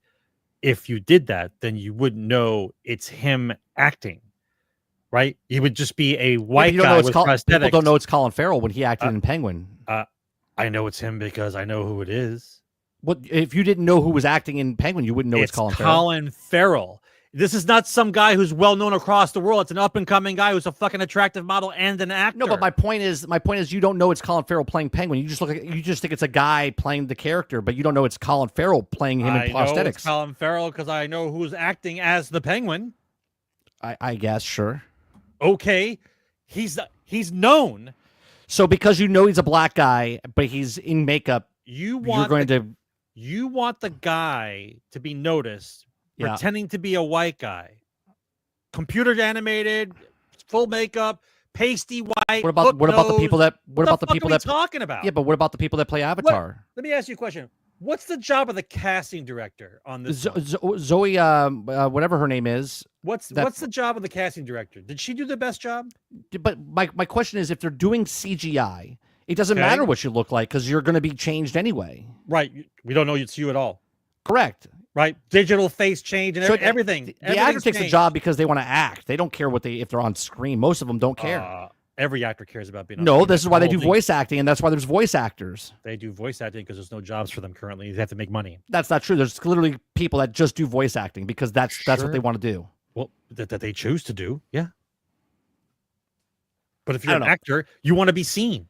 The person that played the person that plays in Avatar, what's her name? The one that plays Gamora, right? She plays Gamora. She plays right. She's playing the character, but you don't see her on the screen. I do not agree with all the DEI policies that's going around. Right. All I want to know is I want somebody to come up with all the movies across the world from different regions of the country, and I want you to put the wrong guy in for their culture too, just to see what happens. Mm-hmm. I want to see what happens. Take all the actors and things that's happened in history, whatever you want to do, take them and put them in a different person and see if the other people are okay with it. Why do we have to be okay with everything? I look at it as actors are hired to act, and if the actor can convince you, regardless of the way they look. With his words alone, because his face will be different. He'll be a white guy. Correct. He could be a white guy. He could be CGI. You're gonna take one of the most beautiful black men ever. It doesn't matter acting, and you're gonna make him ugly and white and make him. Yeah, but that doesn't matter if he's acting and he takes you it. out of that moment and you forget that who he is. Then he's did his job as an actor. I don't know who he is now because he's not known. No, but what I'm saying is the whole point of acting is if someone does a really good job, like Leonardo DiCaprio doesn't look like any of the characters he's plays. Not at all. But his little baby face thing gets to be noticed. No, but when he plays a character that's well known, okay, you think he is him because he's doing a job where you think Leonardo DiCaprio is that character. Thinking that he's who? He's played what's the guy from Hollywood? No, the movie guy. I got it. Yeah, I got. I forget the character he's played because I didn't see the movie. Is it Steve McQueen? No, it's who does he play? Listen, you do whatever you want, but what I know is actors act to be noticed, right? Even the Mandalorian wanted his fucking mask off 6 times because he wanted his face to be shown. Sure, even though he should have never took his mask off ever. Ever should he have taken his mask off? And I gave him shit for that. He had I gave him because shit he wants that. to be noticed. Yeah, you're a fucking actor. So if you're gonna take the most beautiful black man and put it behind a white face, digital whatever, and you never know it's him, then what's the point? I think the point of I don't think this just is an be issue. A voice actor. That's all you want. Yeah, to but be, right? I don't think this is acting's acting, right? So I don't think there's an issue if it's CGI or prosthetics. I think there's a major issue if he's just a black man playing Snape, because then it gets into a completely different because as Chet's saying, there's scenes with Harry Potter's dad where he hangs Snape from a tree, which comes across a little differently now. Right, it would come across a little different, wouldn't it? But right. I guess the casting director wouldn't think about things like that, right? Because there's other scenes as well of them picking on him. We're doing this. Yeah. This is what we're doing. Yeah. Okay. This is what we're doing.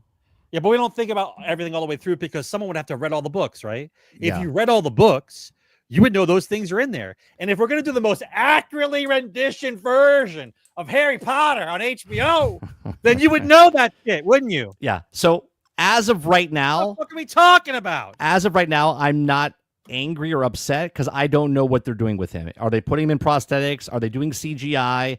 Or are they just keeping him as is? If they keep him as is, it's going to be a little weird. And I don't think that's bad casting. I mean, but if they put him in as the best actor and there's CGI or there's prosthetics, then I think it's fine. So do we only pay attention to part of the culture stuff and then not to the other part?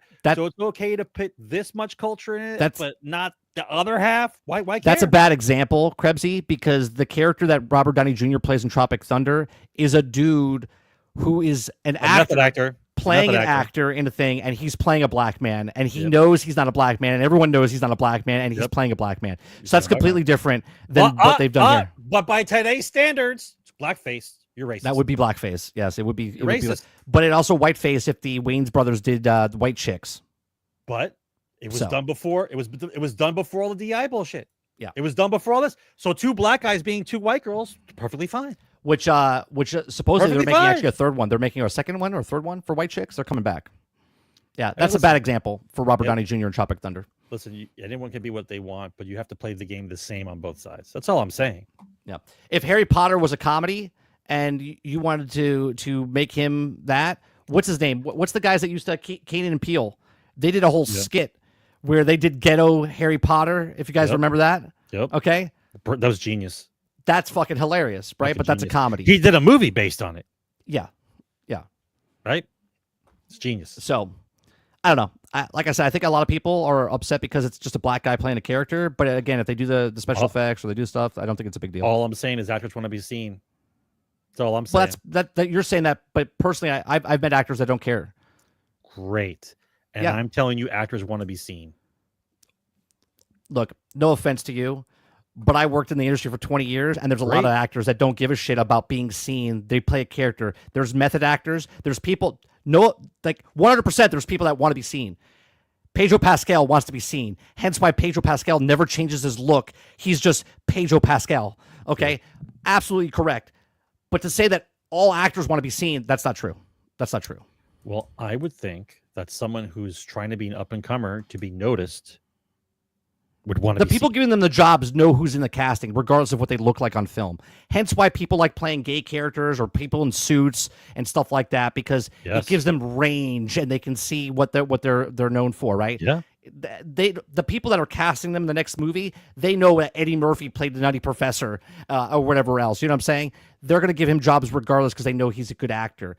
It's not about the actor needs to be seen. They're like, oh, what did you do? I was in this movie. Oh, I'll check the movie out. Oh, you did a very good job. I'm going to hire you for the next picture. Well, if they don't need to be seen, then why does everybody have to show their face? Not everyone does. It's in their contract. It's only assholes like Pedro Pascal that are like, oh, I gotta take my helmet off. How are they gonna know it's me? I don't know. Maybe because you're in the fucking credits, right?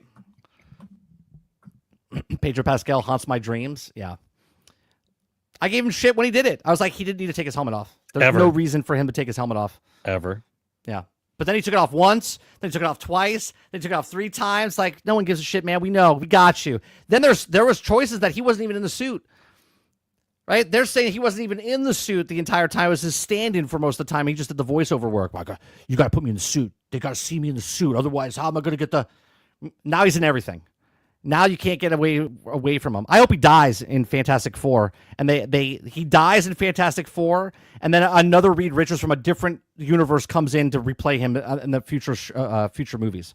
Oh, you're saying dies in the movie, not dies in real life. Yeah, no, not dies in real life. I don't want anyone to die in real life. Well, he's not on my Deadpool. Slimmer down, bro. I need him to stay around a little bit longer. Yeah. All right.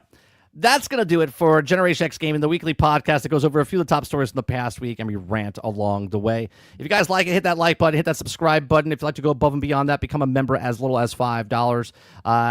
Episode 432 is in the can. You can listen to us, watch us, or watch the past broadcasts over on iTunes, Google Play, Spotify, or Anchor.fm.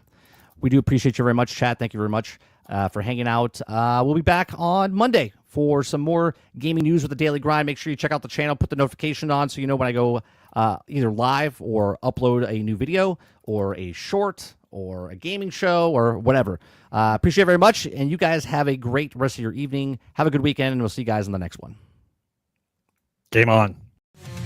Retro meets the now and here. Gaming tales you need to hear. Laugh and shout and sometimes sneer. Memories from all those years. Console wars and secret tips. Tips and tricks from pixel trips. News that pours from gaming sips. Critical minds and chaos.